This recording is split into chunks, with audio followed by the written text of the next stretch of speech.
Podcast. 6 o'clock. Pod, 2 yeah, minutes past. I know. We're late. 2 minutes past. We're late. But we're here. Well, some of us are. Some of us are here. Well, we're not live on the old Tinterweb yet, so we'll have to be quiet. My phone's. Yeah. Is it working?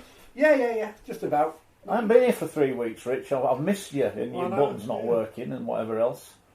Let's wait for Facebook. There you go. We're on. We're on. Is that Facebook? Yeah. Hello, Facebook. Hello, It's like, YouTube. it's like Hello, the last few weeks. We've only got 3 of us here. Well, yeah, it is like the last few weeks. However, I would hope that my absence has been rather more innocent than. Someone did ask where you were and if you were coming back. Right. I seem to get a lot of abuse on Twitter for not being here, but I get a lot of abuse on Twitter for a lot of things these days. Look, let's cut to the chase. There's no scoy today. Caused am I allowed to say shitstorm? I think you just did. Well, I just did. Yeah, it caused a shitstorm on Friday night, and well, we're all for open and honest rugby league debate. We would always encourage that. We are not for disrespecting, and in our opinion, Scoy disrespected the women's game on Friday, and as such, we've well, he's not welcome tonight. We'll determine what happens in the future on that one. It is an ongoing process. Don't want to say anything more than that, really. I'm disappointed. I've told him that. He knows my feelings on what he's done. He's issued an apology. People will make of that what they will.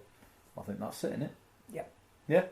No more to say. Only the 3 of us. So if you tuned into abuse Scoy, then abuse away. We'll make sure he sees it. We'll give you the won't be reason to reading it out. abuse us. Yeah, exactly. So anyway, that's that, because that's crap. And what I want to do is say well done to St Helens. Finally, the best team in Super League wins Super League. I want to say well done to Salford, because they turned up and they gave it everything. But you know what? The best team on the night were just too bloody good. They never dropped the ball. They didn't miss any tackles. Well done to the fans. Great atmosphere at Old Trafford on Saturday. And well done as well. Not to say they didn't win the women's thing. Someone said they did, but that were an oversight. No. Not even in the bloody I don't know what kind of They did- idiot would do that. They did host it. They hosted it, yeah, and So they had the credit name for on the that. stand, yes. But well done. But no, well done to Leeds, and commiserations to Cass. Not the result they wanted on the night. Leeds women are like Leeds bloody men, aren't they? Well, they used the to be. Leeds men when They they know how to win big games. So well done to them on their double. What an achievement that is. Commiserations to Cass, and let's not lose sight. They've still had a fantastic season. Oh, wonderful. So that Talking of Cass, go on then. could I just thank all the people that turned up on Tuesday night? Oh, you did an on the road special. Yes, we were here last Monday. We were invited by the venerable Paul Burns-Williamson, complete with his dressing gown, to address the Castleford Tiger supporters group. It's always a good night. We've been it's a before, great you and night. I. We've been before. And they were wonderful. Very good. We first half we gave our pontifications. Second half they asked us questions. The debate was fantastic. The hospitality was fantastic. As far as we were concerned, we didn't have to pay £3 to get in, to be fair. The night was fantastic. Good stuff. Did you So- win out on the raffle? No. Ah, But thank you mind. very much for inviting us, and I hope we didn't let you down. no, good. We are welcome. There, I think. And thanks for letting us out. Yes. Some of us. Yes, there you go. I'm looking at Shed 7 advertising on the back of the old League Express. What do you make of Shed 7? I Were you was impressed? gutted they didn't do Getting Better, because that's Is that your favourite my song? favourite Shed Would 7 you song. have got your cigarette lighter out and started swaying around? I used to or- play it on college radio in the old days. I thought they seemed to get the crowd going. And a York Knights, City Knights fan as well in the mix. Oh, right, are they? So, Yeah. I can't say I was a devotee of their oeuvre before we went, but they certainly didn't let anybody down and lent to the atmosphere. A bit like James the year before. Was it the year before or 2 years before? Chasing Rainbow's very much a rugby league anthem. We're chasing something. We'll never get there. Chasing Very good. it. It's like Castle days. Talking of cigarette lighters, All right. thought the presentation of the actual trophy, which I think they started something very similar last year, they dimmed the lights, Yeah. was absolutely outstanding. Spine tingling, in fact. That, you know, we know that the fans of the team that have lost, to all intents and purposes, won't hang around to support the team that's won, and you know, I get that. That's not criticism. Why would you? So to darken the stadium, to take away any empty seats, but for the Saints fans, or the majority of them, all to get their phones out and put their light on, Wow, that looked fantastic. And then to call out each player individually by name, to give them their medal. I thought it was magic end to the night. I thought it was a great occasion. If I can, I think we were worried with 20 minutes to go that there were a lot of gaps, and wasn't really sure what the final attendance would be, and didn't want people to start saying, "Oh, it was," and it might detract from the action on the field. By the time it kicked off, I thought there were more than 64,000 there. I couldn't see. I think that was one thing we were guaranteed. We saw that from Salford in the first visit to Wigan. They took 2.5. Great atmosphere. They took nearly double that for the semi-final. Great atmosphere. They were always going to go and make some noise. And, I felt proud for them that their team, a lesser team would have buckled in that opening half an hour. The opening set at 6, they lost the ball. Yeah. And then finished the stronger at the end of that. But all you want from your team, especially when you're the underdog, is you want your team to give you a go. And Salford gave it everything. Yeah. And I thought, you know what? They needed Saints to have a bad night. Saints were brilliant. They needed Lollahere's try, which I still don't think was, to be allowed. Okay. Because purely from the point of view up until that moment, Saints had been so dominant. Yeah. Well, they had. But in terms of what did we learn from the final? One, Justin Holbrook goes home with the award that he deserves. He absolutely deserves, after the 2.5 years of turning that team around and being by far the most consistent team in Super League. It lost 7 games or something in the regular season. I think they've won 52 of 59 in the last 2 years. Yeah, I mean, that's unbelievable. So he's got the reward for that. Yeah, I agree with that. And I think Rich will talk about interviewing Kyle Amor that Saints haven't had enough credit for what they've done this year. It's almost like, they've won the league by 16 points, and nobody's actually sat down and gone, they've won the league by 16 points. And I get that, because we were all caught up in the relegation, for want of a better phrase, shitstorm. So I think that was brilliant, but my earnest hope on the back of this grand final is that Salford double their season ticket holders for next year. Well, that's the big acid test for them, isn't it? And time will tell on that one. But as Ian Watson said, after his team have made the fans love their club again, and there's a lot to be said for that, but they've now got to capitalise on that and build forward. I think one thing we do know, they're losing a lot of big names, we know that. They've also signed some pretty decent players as well. It's going to be interesting what Ian Watson, can he keep going to the well? There's some to announce, aren't there, that we think we know have signed for them, who will be good acquisitions. Yeah, I think they'll be all right. It was a fitting end to the season. I'm so pleased the best team won, but I'm so pleased the best team won by playing really well. That was 90-odd% in the first half. I didn't see the stats second half. I reckon it would have been higher than that.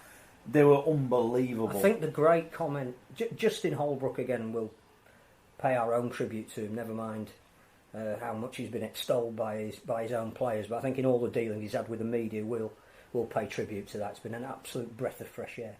But one of the things he said that I thought was magnanimous and summed up the way that he approaches the sport is, we played as well as we could play, which tells you how good Salford were. I went in his presser after and he said, off the leash. We played well and we had to play well because Salford played well. And that's how I saw the game. Interesting. What's happening on social media, Rich? Well, what do you think's happening on social media? Well, go on then. Let's get. I'll let you filter it. We're not going to get bogged down by this. No. People saying, where is he? Well, we've told you where he is. Yeah. He's not. He's banned. He's banned. Patrick, no other word for but it. genuinely banned. I mean, we're not this is messing not. around. He's gone out for his tea. He's banned. He's not. Tonight. He's not welcome. Patrick thinks the show will be poorer.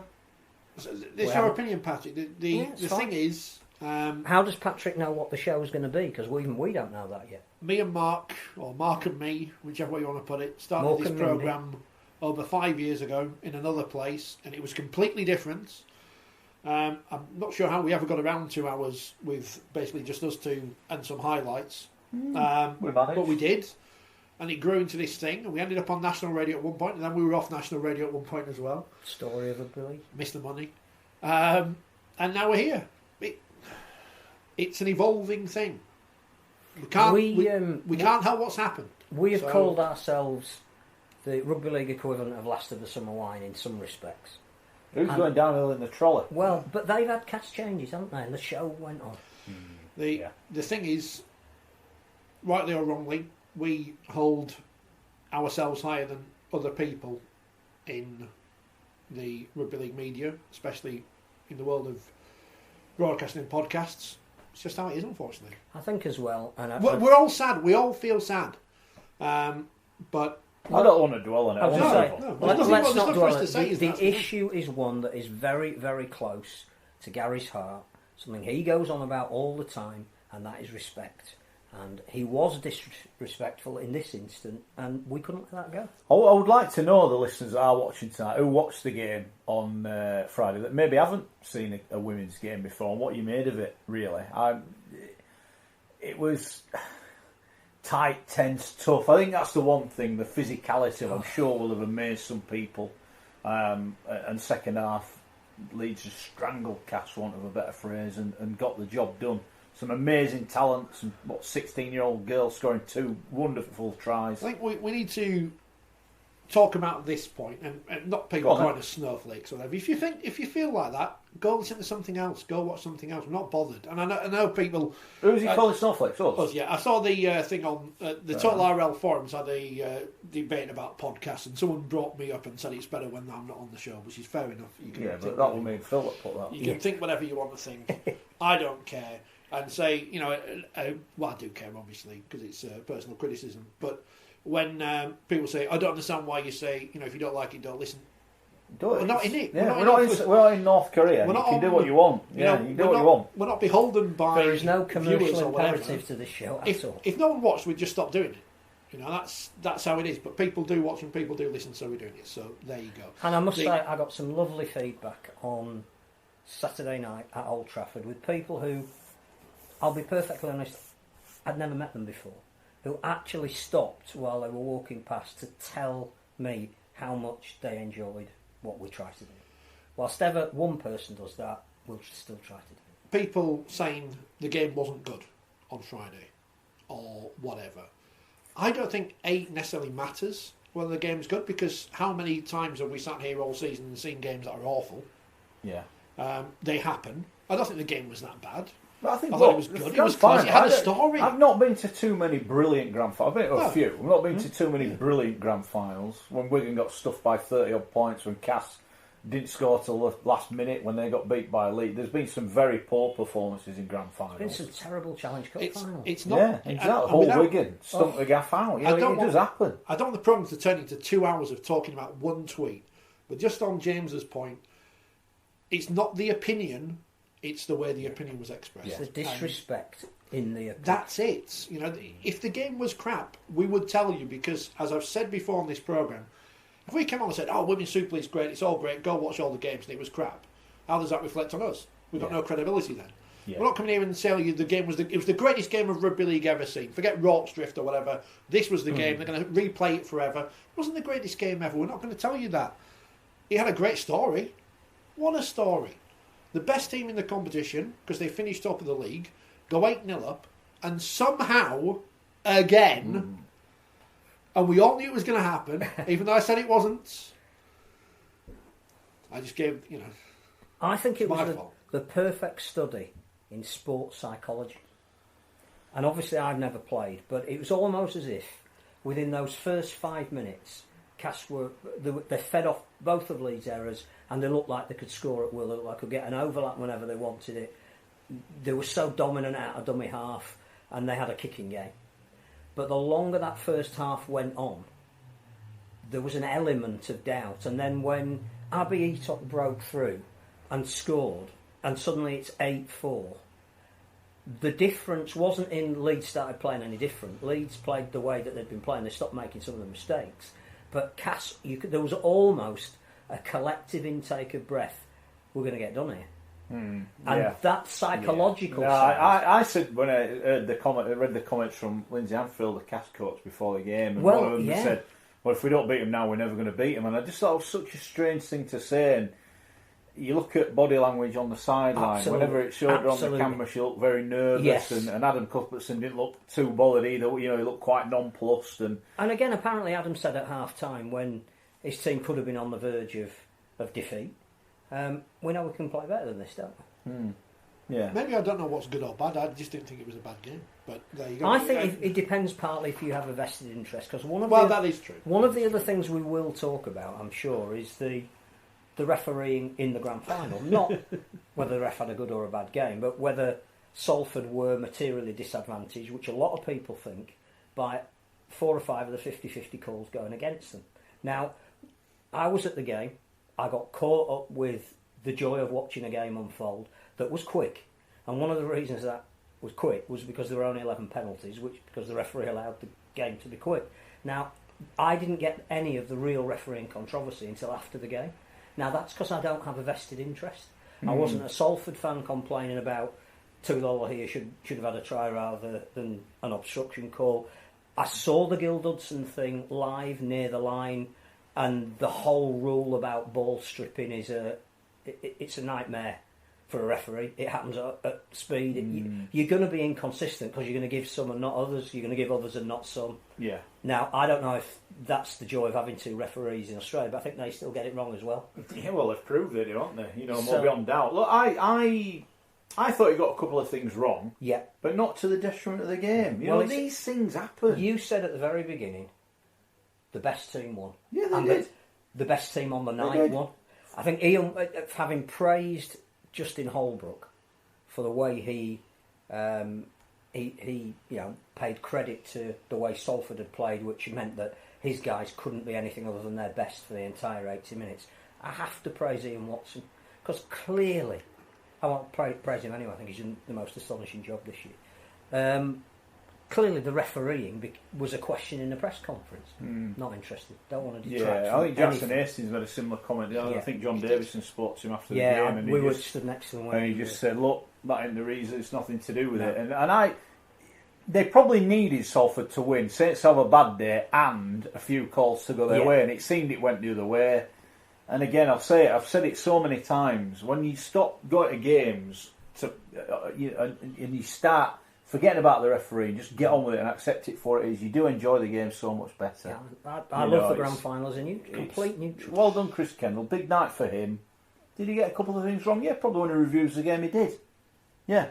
Show me someone that hasn't got something wrong. A game on TV is different from a game live as well. When you're detached from the action, I know we had screens in front of us, but you see things differently because you don't notice in minute detail. But how many times do you see it differently when you've seen a replay and go, he got that wrong? Yeah. Or, even then I'm not sure. You know, he gets one look at the guy. I thought he did all right. You know, interesting. Maybe the biggest talking point about the referee should be why was Robert Hicks not refereeing. That's the bigger call. And or even video refereeing. And again, has anything happened with that? You know, these are all things that have got to come out in the wash, and you know, I think the things that we need sorting out, because Robert Hicks is a good referee as well, and he should be allowed to referee any game, whatever game it is, wherever it is. I was surprised that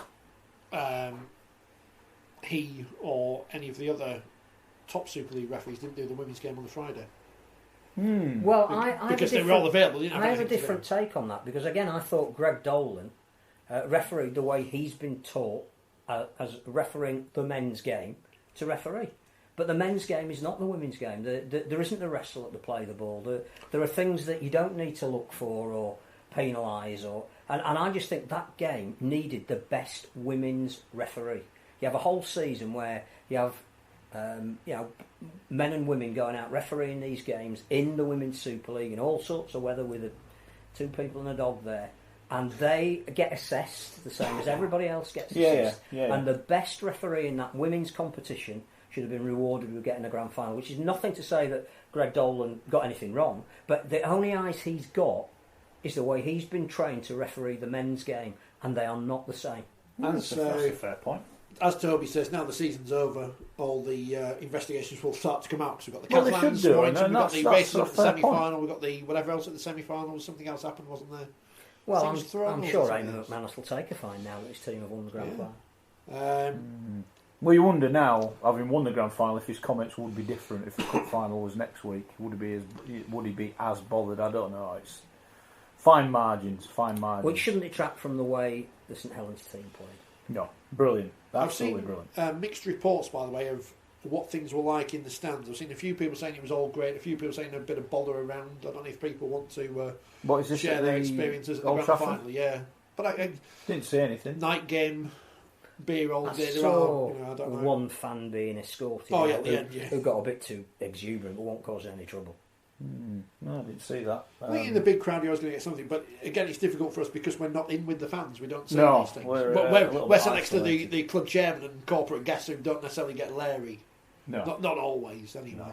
No, not at all. Not in public. Or after the 5 courses and a coffee, have time to sober up. Yeah. But I think, regardless of the referee, regardless of what you thought of Chris Kendall's performance, Salford weren't good enough to beat St Helens. It's as simple as that. But I thought Salford emerged with a huge amount of credit. But they weren't. I don't know. They were good enough to live with them, but they weren't quite good enough and to beat them. them. And I also think that what could have happened, but it's to Salford's absolute entire credit that it didn't, was Saints could have run away with it. Oh, mate. Yeah. Well, look they what they did to Wigan. They did to Wigan 2 weeks before, smashed them off the park. And at 12-0 you think, this is not looking good. This is only going one way. This is not looking good. And they stuck at it. And they, as I said, they give their fans a run for the money. I thought Bibby's try was... I mean, to talk about 2 of the tries, that Bibby one I thought was beautifully created. Last tackle play, power play. Jackson Hastings goes one way. Lola here sees an advantage on the other side, switches it back to Hastings, who just gives Bibby enough space to dummy his way. That was a classic last tackle play. Yeah. If that was the classic last tackle play, the classic first tackle play was the scrum try. Yeah. What a try. And we mentioned that to Justin Holbrook after the game. There must be so much satisfaction for a coach when they spend hours practicing. You watch the opposition, you come up with a strategy. Where do you think perhaps we might get them? And they have a scrum, and it is worked to absolute perfection. Yeah, it was what smart, the hell we went to the screen for 20 minutes for? Oh, is it because Wellham got held in the scrum? Is that what they were looking at? Let's find it. Yeah, no, they need to get another advert for patient claim line because they've got enough in the game so far. And what's the O'Farge on interfering with play? No, it was a brilliantly executed scrum play. As I suspected, some people saw trouble, some people didn't. It's like you've been to the darts and seen bother, haven't you? Oh, it was horrendous. It was horrendous. It just depends on where you sit. The Premier League was awful. Absolutely awful. Sandy was there. She was on the pitch. I saw her with a hat on. She didn't win the thing. Who won the thing? Some fellow from an old gentleman from. I think it was called Fred. I'm calling Shenanigans. Who's done a fantastic job looking after members of his family after a tragedy meant that he lost. I think it was his daughter and son-in-law. Okay. So congratulations to them. Yeah, well done, Fred. And I mean that as well. No, and I think the whole Oldham community where he comes from were absolutely delighted. He's a Saints fan. Fred Halliwell. Must have had a good night. Fred Halliwell.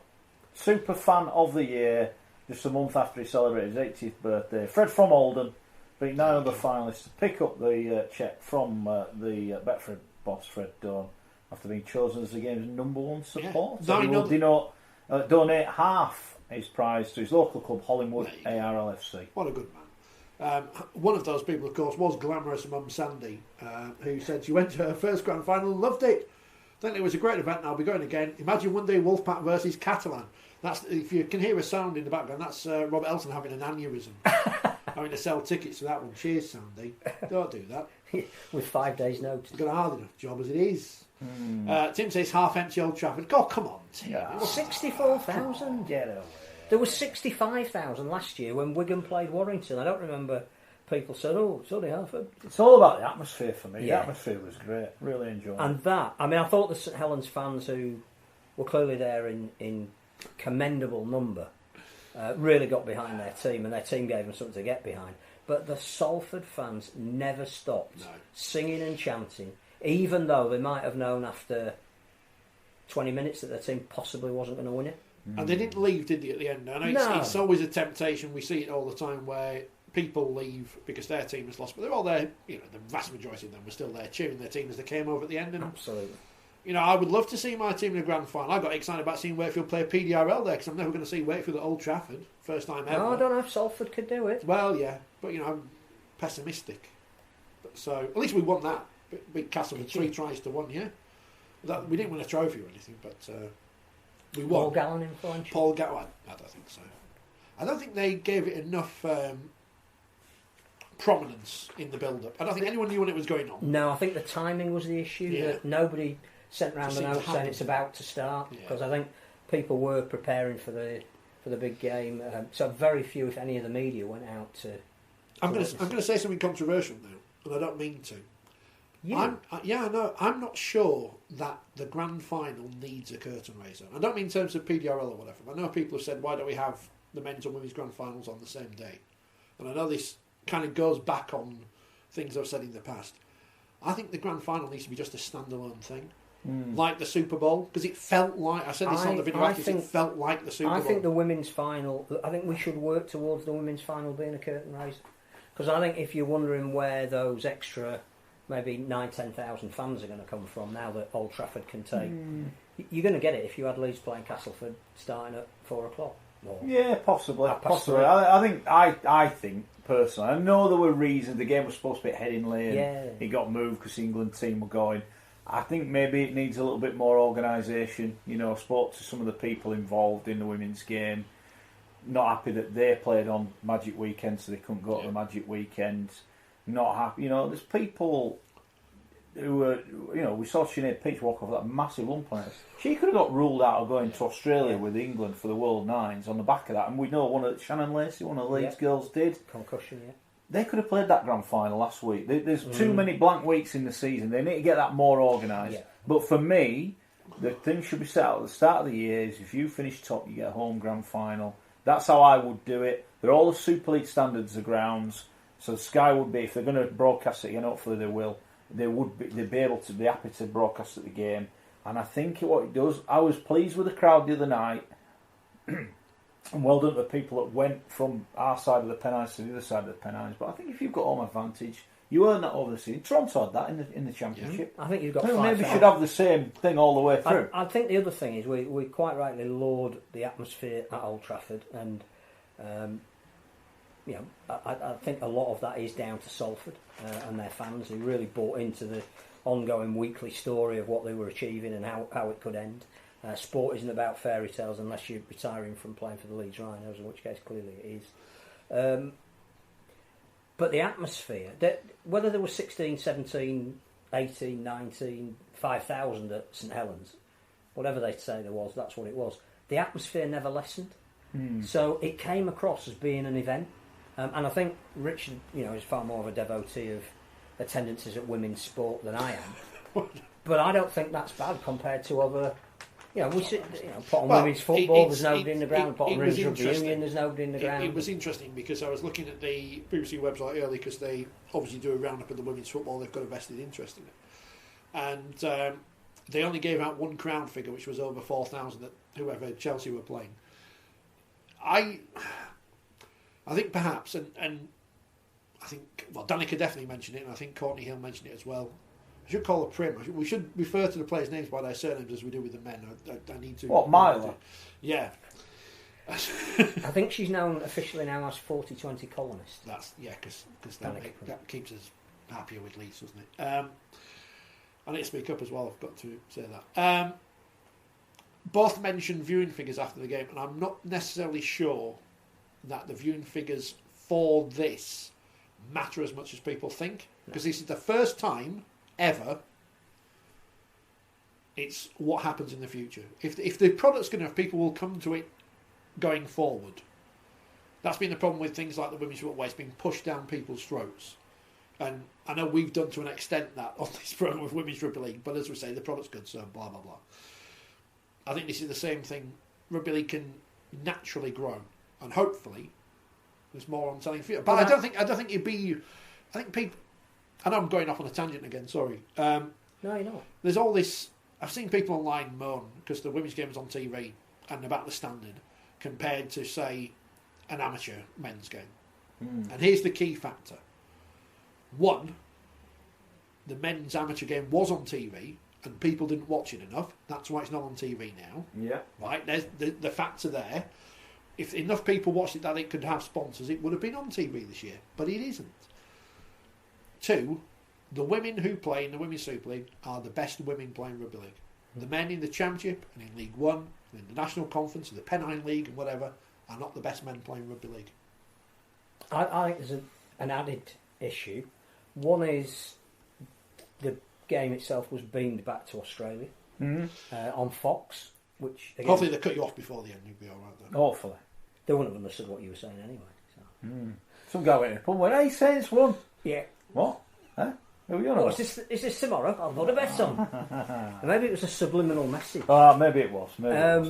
Move on. No, I was saying that so people in Australia that there was social media, they were clearly watching it, clearly enjoying it.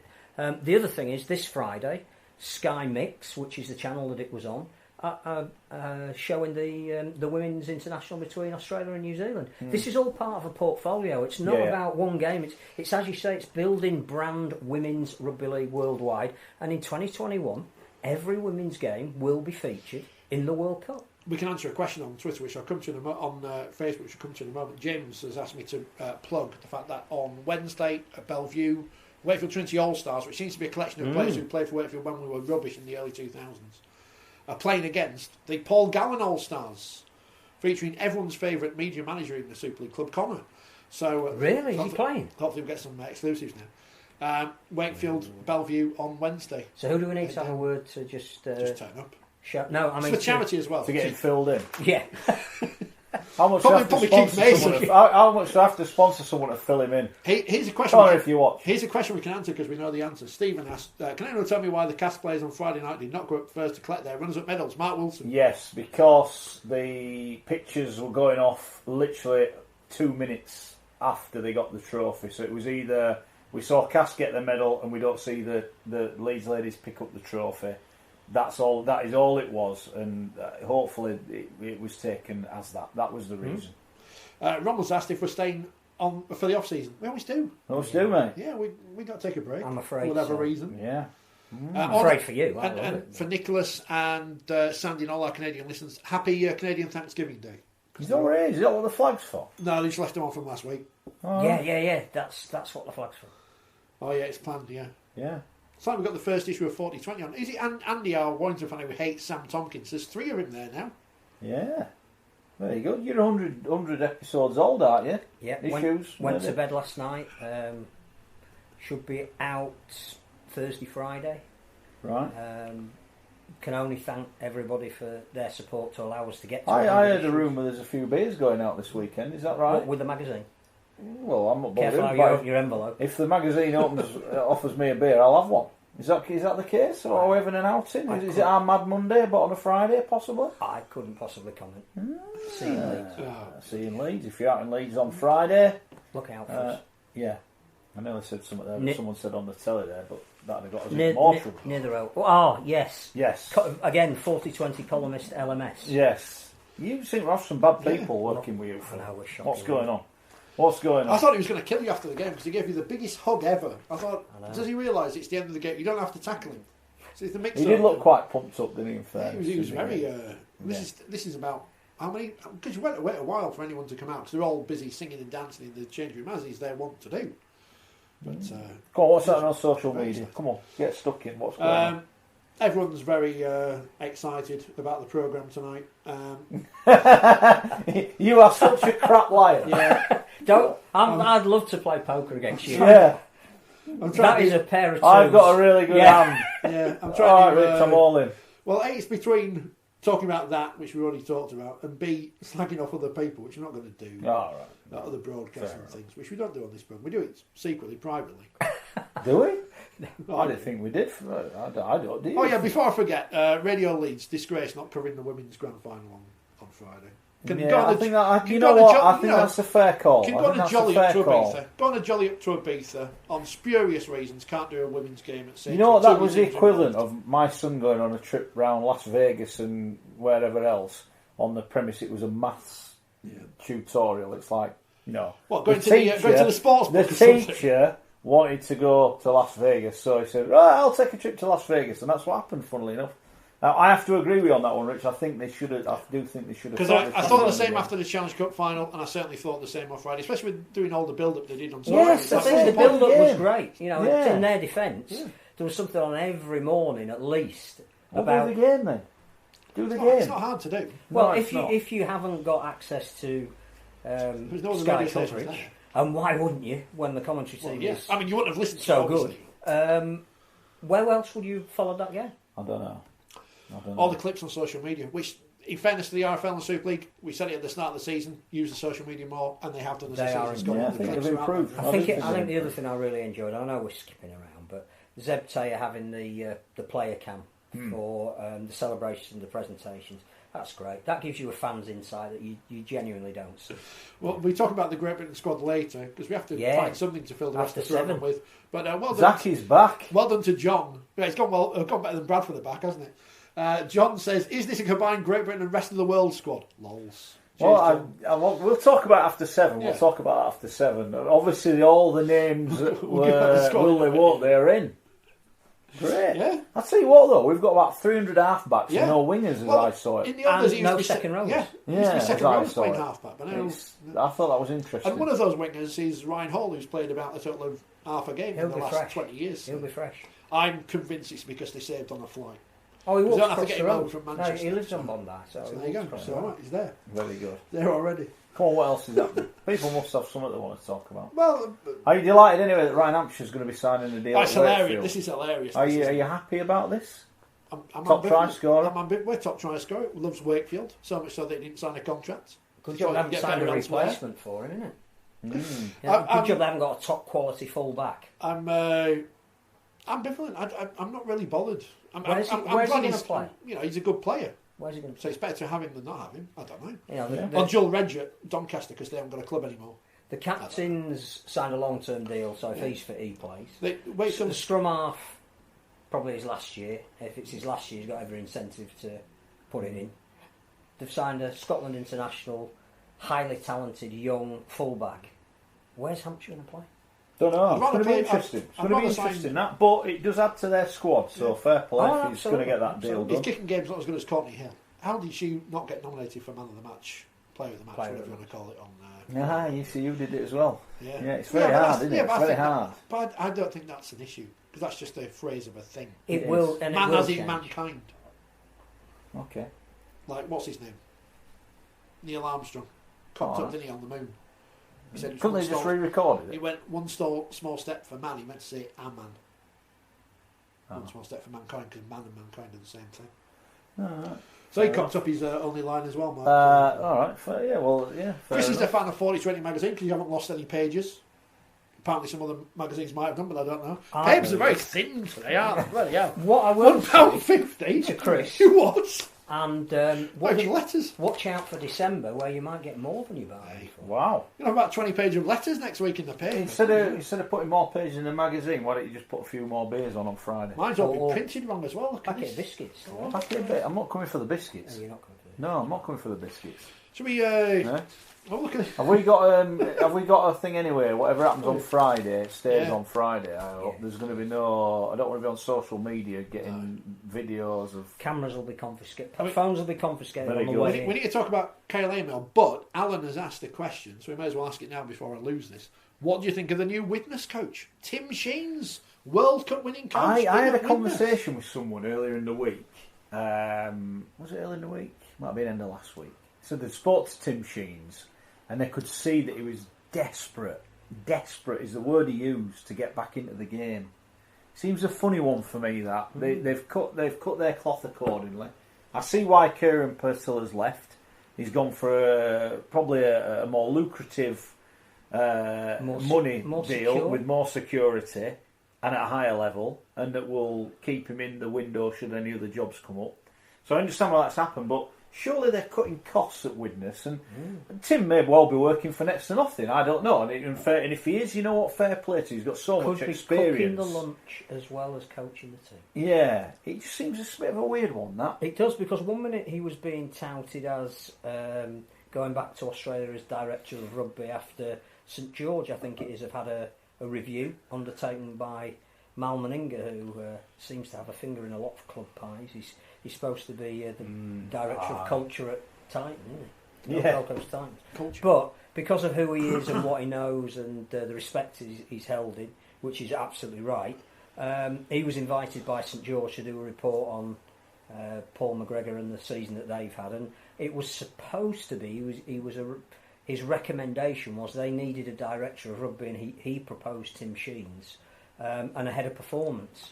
Now, clearly, either Tim doesn't want to go back to Australia, didn't want that kind of a role, wants to still have the ball in his hand on a field and a clipboard. I thought he looked a bit disillusioned at Hull KR towards the end, and that was perhaps why they decided they needed to bring Tony Smith in. Is it a step down for him as well in the Championship with a team that at the moment isn't finalised, and whilst we have absolutely no reason to doubt they will have as full a squad as any other team in that division, it's going to take some putting together. Partly Wakefield are signing one of their players as well, according to Nosy Parker, so probably Who are they getting? Brad Walker, Cumbrian loose forward, can't be. He's a strapping 90. Strapping, old. Yeah, that was the internet, it wasn't me. Strapping 19-year-old Barovian. There you go. He's highly rated, so you could see why that may well happen. Okay. So a bit of a surprise, an interesting I have one. to say. Yeah, a bit of a left field one, but I guess as a youngster at Widnes, if you can't learn off that guy, then you're not going to learn off anyone, are you? So fair play. And the Giants, just reading the paper, are expected to sign James Gavey and Ashton Golding. Jamaica's. Nice to see. I think you need to say Jamaica. Jamaica's Ashton Golding getting a deal. He just don't. He's been bombed out at Leeds for whatever reason. I like Golding. I think he's a good player. I think he did well in the Featherstone run. He was fantastic again when interviewed at the end of the Championship Grand Final. Just strikes me as a nice young man. I can confirm. Yeah, he just strikes me as a nice bloke. Sometimes a lot to be said for that. Gavey, I know there were a couple of other Super League clubs in for him. My only worry with Gavey and Huddersfield's record of signing players who have injury doubts behind them, they haven't played a lot over the last few years. No, well, we'll see. Elsewhere, Graham says it's Warrington's year. Josh Warrington, he won on big Leeds Rhinos fan. 30-0 now, and it is Warrington's year because they won the Women's Championship Grand Final on Saturday, which we didn't go to this year. And Keighley Albion won League One, so congratulations to both those. Seems Warrington are in Super League this year, but I don't know how many teams are in Super League next year because they've never said if anyone's getting relegated or not. No, and no one seems to know, but I'm sure we'll find out soon enough. Elsewhere, sounds like a men's game. It does, doesn't it? Just trying to see what else is going on here. People asking how Toronto will get on. We'll talk about them in a bit. Been linked with Brad Singleton. I think they'll sign him. Well, he seemed to be persona non grata, didn't he, for much of the year at Leeds? Yeah, he seemed to fall out of favour. Ireland International. Brad Singleton. Speaking because it's International Weekend. Well, I'm trying to shoehorn it in. Speaking of international, Scotland Rugby League have been on Facebook. Did you catch the England Lions versus Scotland under-19s game? No, because we were at Old Trafford. 12-all in the end. Scotland's to lose. They got a golden point? No, they didn't bother. Again, that's a really good result for Scotland. But that was on the app on Saturday. Are you excited about the Nines? I mean, we'll talk about Great Britain's selection, but no, I'm not at the minute. I will be when it's here. I feel I don't know anything about it. You can watch it on Sky about 8:30 Friday morning, but on Saturday it's 1:30 in the morning. Yeah. If you want to watch all the action. Yeah. Our friend Mr. Davidson is flying off tomorrow. He's going tomorrow, isn't he? What do we make as well, by the way? Sorry, I'm going to come back to it in a bit. But Ryan Carr is going on. Well, I've been asked about this. Robert says, will Leeds be looking for an assistant coach now? Ryan Carr's going back to us. They are looking for an assistant coach. They should give Alan Cuthbertson more of a role. I feel I owe Ryan Carr a bit of an apology because when it got announced, I'm like, who the hell's this guy? Why are Featherstone employing him? But he's come and done a great job. I've been lucky enough to speak to him on a couple of occasions. Struck me as a decent guy. Clearly knew what he was doing. That's the gamble when you get these guys. When you get these guys in, it's like Justin Holbrook got at Saints. He came with a view to taking that job to get what he would perceive to be a bigger job. Yeah. And the good thing is, if guys like Ryan Carr come in and do you a good job, and Justin Holbrook do you a good job, they are inevitably going to move on. That's life. They have done you a good job. It means they've done you a good job. So you're winning and you're losing at the same time. But I think if you can have a good year, good. James Webster linked with that role at Fev. Interesting is the word I would use about that one. James, I think it's fair to say his coaching career is probably not gone as planned. I think Hull KR have got an upgrade, haven't they? Getting Willie Purchin, who seems to have improved every club he's been at. Ryan Carr rumoured to be becoming an assistant coach at Parramatta. Yeah, I heard the reserves coach at Parramatta. I don't know if that's the same thing or what. I don't know. Terry and Denise had a great night at the FEV end of season awards last week. Good. I'm sure Richard will be interested to know that none of the major awards went to Leeds players. We'll probably give them to the wrong people. All right. James Lockwood was Player of the Year. That I didn't. Yeah, I mean, what's the playoffs? I can understand that. Interesting. I'm only joking. Fev are going to have a good team next year. They've recruited pretty well, I think, so far. But it's going to be a wide open division next year, isn't it? What's Because interesting? there's no Toronto there. Too. You hinted at it earlier that obviously Doncaster and Hull, who were what's happened there? Have I missed something? They've split up. Their partnership has ended. Why? Uncoupled. Well, it's really interesting that was the one that was held up as the model. Right. Because not only was Richard Horn coaching Doncaster, but his full-time day job was at Hull. On the coach team. But he has now left Hull and is solely concentrating on Doncaster. A lot of the young kids that Hull had knew that they could get a game at Doncaster. Doncaster made the decision that that's now not the way they want to proceed. So Doncaster made that decision. Well, I think Doncaster were the first to put a press release out saying. I've been busy today. Is this just happened today? It was maybe back in the last week. You were I've been busy last making copious notes for the grand finals. Yeah. As you do, because you all them I did on the women's final for Saints, so I didn't need them. The pages that you had. He's telling us all about Jodie Cunningham's try scoring. What do you mean like that for, Phil? You started it. I feel like breaking your biscuits now. Interesting. Breaking your biscuits. Is that a euphemism? But interesting, Castleford and York have linked up. All right, okay. They have gone. Well, they did have a link, didn't they? They always had a bit of a link. James Ford is a link. Yeah, but they had a link before. They always used to play. The youngsters always used to go play friendlies there, and they'd get some. But they clearly can see benefits, both clubs, to a strong. Well, I think a team, but Doncaster and Hull can't, which is interesting. Yeah, I mean, with the best will in the world, is it because Donny are in League One? I don't know. I'm thinking out loud here, and this is where I'm going to mention the Bradford Bulls. This is where Chalmers dropped a bauble for me.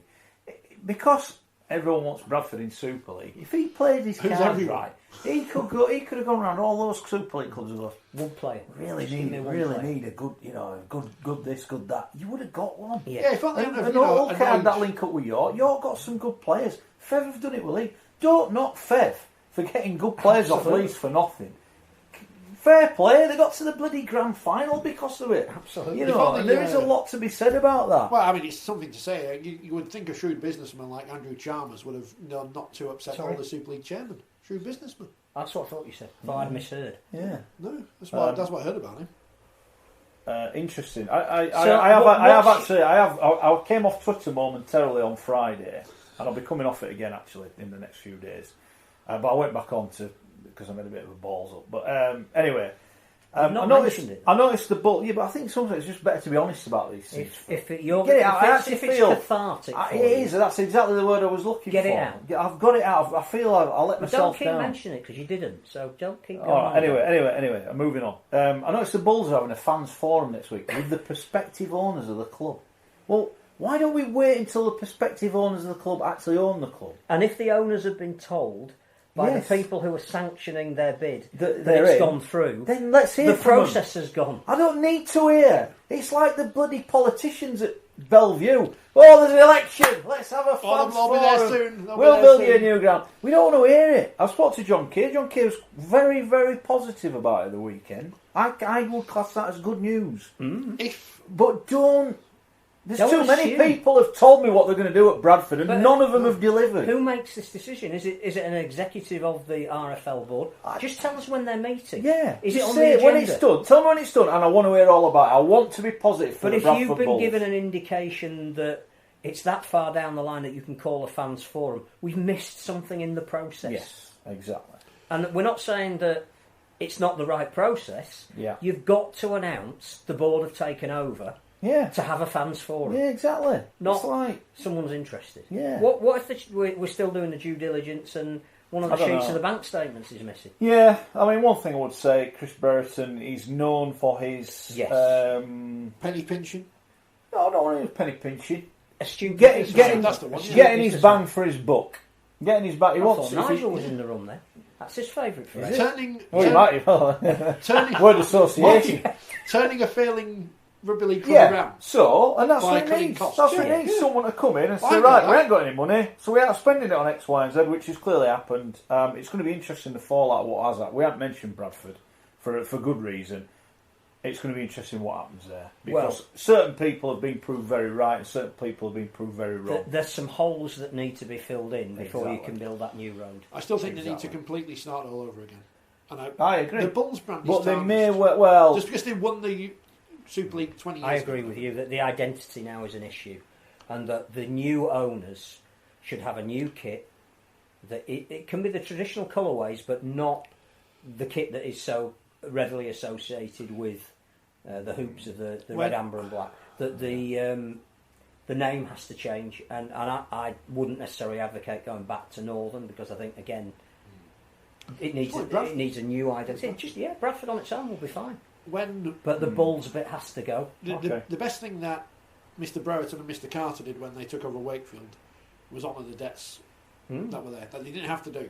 No, they didn't have to. Because when you do and you that, would say if the Bulls aren't going to do that again, then they're going to get fined points, which means again they're behind the 8 ball before they start again. It gives local businesses confidence in dealing with you. Yeah. Which and they don't have when the last time the Bulls had points deducted, they got relegated. This is the one thing I've said about the Bulls. They've never actually had that clean start. Yes, they've got rid of the debt, but when they get rid of the debt, they either had half the money taken off them or they had a points deduction, and so they never actually had a level start. It's going to be interesting what happens there and how they deal with that, because the debts, as I understand, very big, and it's going to take a lot of money to put that money forward. The other thing they have to do is start recruiting some players, because they do, because some have left. Jay Webster's on to Keighley. Where have they got all the money? Wow. I think we know where they got the money. Did they get a big prize for being Club of the Year? They must have done. Maybe they got Jay Webster. Maybe they got Jay Webster. You can have a player of your choice from a championship club as your prize. Joking aside, not good news either at Rochdale. They're in the mire. They've got no mire. How can the club with no directors? Chairperson or chair, whatever you're supposed to say. What's happened there? Neil Hampshire stood down. Right. It's a supporters cooperative, one of the first clubs to be such. And I think he feels now that there's only so far a group of well-meaning supporters can take a club. It does need a commercial investment and plan. So he's hoping that by standing down somebody might come in. But the point is, that's 3 clubs, 2 of whom have long and distinguished histories. It's quite a while since they won anything, but you look in the history books and Swinton, Hunslet are right up there. And no disrespect to Rochdale, they haven't got quite such an illustrious history. Kit. But where does that part of the game go at the moment?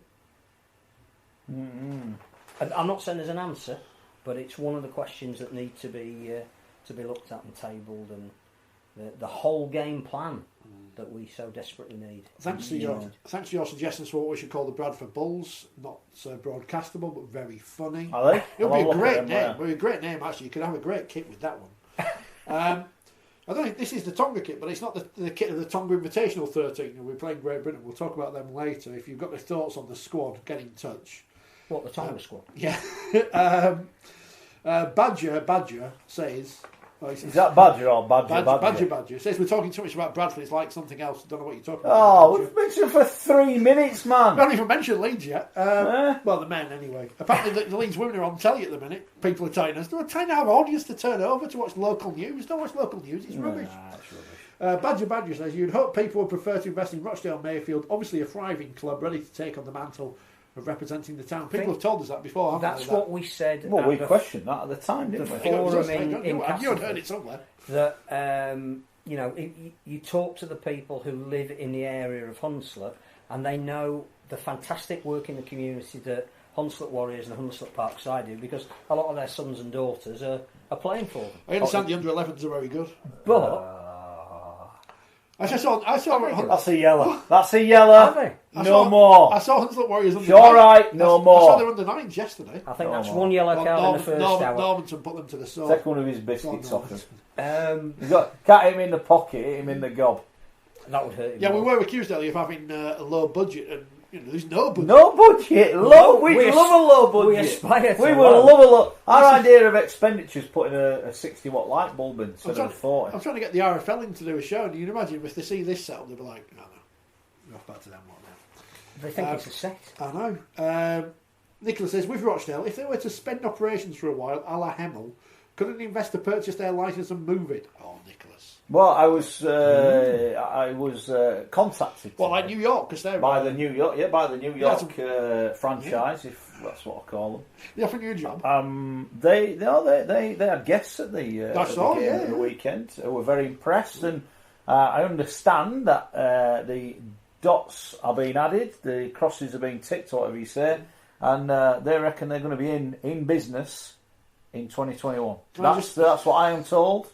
Just as we disband League One, they're going to be in it. Possibly, but no, seriously, they are making some good noises. So it looks like they've been sent away to put their plan together. They've put their plan together. They're coming back. It looks like seriously they're going to be in. We talked a lot about Toronto last week because they got promoted. Hold on, Brian's here. There was a topic of conversation at Castleford about the merit or otherwise of Toronto. But I think one of the things Toronto's elevation to Super League and the profile that's got has done is I think it's made the passage slightly easier for New York. Badger has sent us £1, like an actual £1 in really? real money. Yeah, via the super chat. You can do it on YouTube. We never mention it because is that for Better Biscuits? I don't know. So like we've actually made some money out of this program. Unfortunately, we've got another 14 months of money we haven't made. But Badger in the off season as well when clubs really struggle for money. Didn't need to do that. What would he like for his £1? Because I'm prepared to consider. Welcome to the Women's Rugby League section of the programme. I was at the grand final on Friday. Leeds won again. Courtney Hill's brilliant. As someone pointed out, when I said that she should have been on the shortlist and should have been the player of the match, it wasn't to take anything away from Fran Goldthorpe, who I'd forgotten she was 16. It's ridiculous. 2 tries. What were you doing at 16? I don't even want to know what you were doing. I was not getting in the school team. We didn't have enough players as it was. I was buying another pair of platform shoes.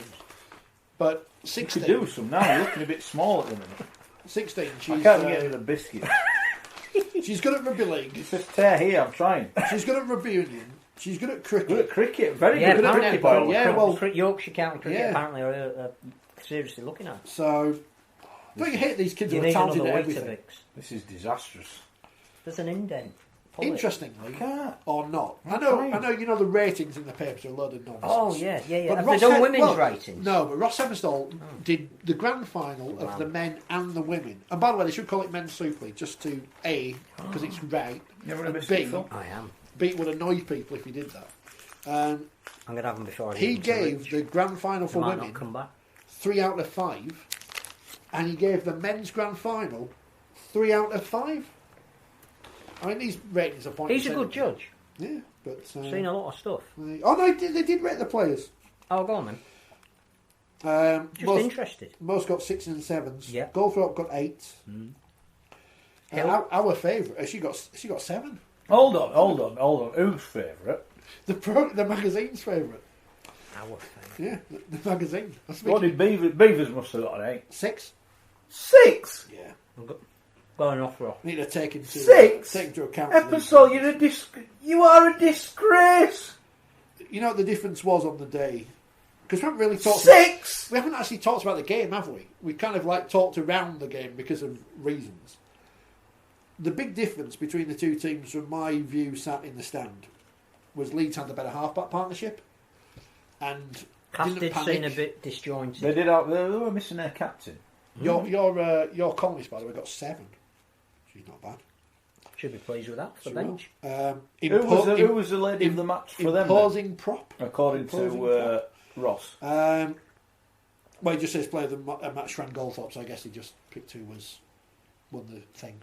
I'm going to have a word with him. Yeah. Imposing 6 for Caitlin Beavers. On her 18th birthday. Never dropped the ball all night. Ran it back magnificently. And luckily for her, avoided the Otley run as well. I think, we remember the damage Danny Cipriani did. The Leeds women will have put. Well, half of the team wouldn't have been old enough to go, would they? Yeah, I'm sorry we can't serve you. I'm the man of the match. Got a trophy. Adam Cuthbertson. I think, listening to the players, because they know, because they have to do with it. I will do in a minute. Mark says, how many points did the commentator get? Ross wasn't listening. Oh, who said that? 4. I went on for a 6 till the last bit, then I got a 4. Yeah. You got less than Are you traumatised? I am a little bit, yeah. Professional pride dented. I did take 2 try scores out of 4, so I did all right. Yeah, but the one you told me to back didn't score. Well, no, she didn't she? But, well, I mean, but everything added up on that, though, didn't it? Everything, Yeah. It's always the theories, right? What was I saying? Can't remember what was I saying. Adam Cuthbertson. Adam Cuthbertson, yeah. It sounds like from the players that he treats them as he would be treated by a coach in the male environment, as in if they need a rollicking, and I know they're amateurs and not professional, so it's different, but he comes at it from the angle of professionalism. He gives them a rollicking when they need a rollicking, and I think they respond to that. And it sounds like it's a bit of tough love from him. I mean, obviously I'm not in the change room, I'm just going by what the players say.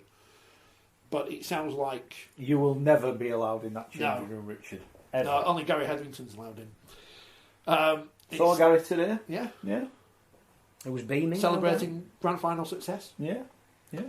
It sounds like he Can't gets wait the best to tune host out of the them. England Knights in Jamaica on Sunday. Is that when it is? Sunday? Sunday afternoon. Working. Get along, by the way, if you're not doing anything. Marty says, what is the name of the second row for Leeds? She was awesome in attacking defence. She was number 22. Oldroyd. She was fantastic. She was off the bench. Brutal. Yeah. Brutal. I thought, again, Amy, looking at it I'll tell you what, if the under 11s at Parkside are better than her, then they must be amazing. I mean, Amy Amy Johnson. Minutes, but you've not been here for the last 2 weeks anyway. So. You're sorry? Oh, nothing. What did you just say? You nearly sent me off for saying the same thing.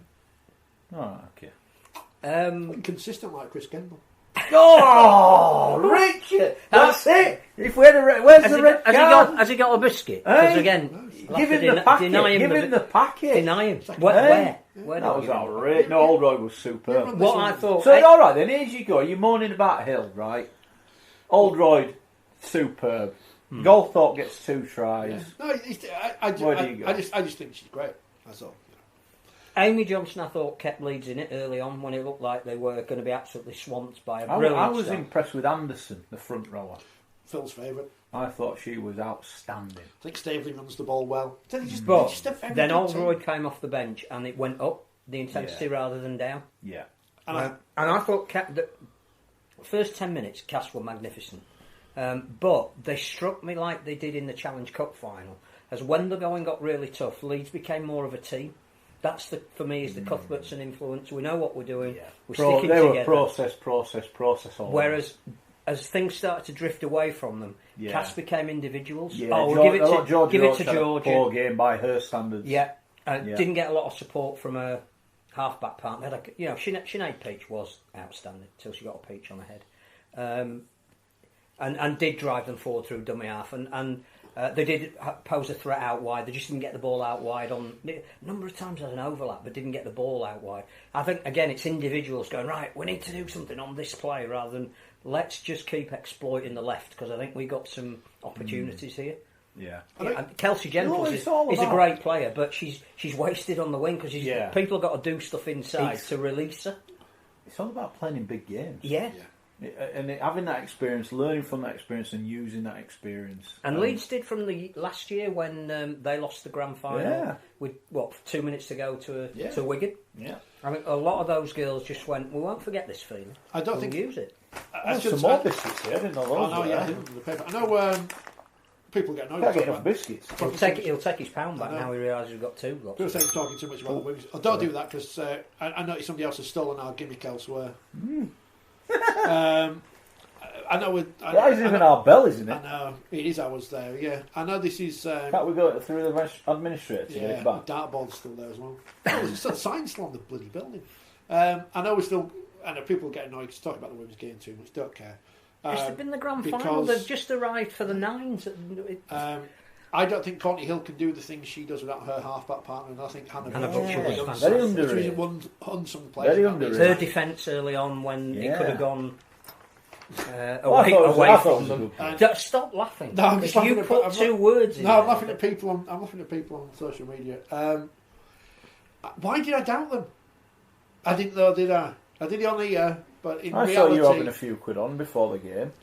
What, Leeds? Yeah. Could I just say as well... And I mentioned Courtney Hill on TalkSport 2 on Saturday morning, comparing her to Jackson Hastings. Hold on, is that a name you just dropped to her. Well, I was just because it's... That's to show Are you going to eat that biscuit for them? No, you're going to eat that one, and I'm going to eat the next one. I think it's No, important. I'm all right, thanks. I think it's important I'm for the saving room sport for Friday when you're paying for the drinks. and the pizza. I think it's important Pizza? that Eating's we. cheating. I think it's important that we shine a spotlight on things in the sport because we have this platform and we're able to do so. Yeah. And I see that as part of our responsibility, even though we could just sit here and talk about Saints and Wigan and Leeds and whoever all the time for 2 hours because that's what people want. I think it's important that we do. And we did that with the PDRL when we were at Proper Sport. We broadcast that Leeds-Warrington game. And, you know, if...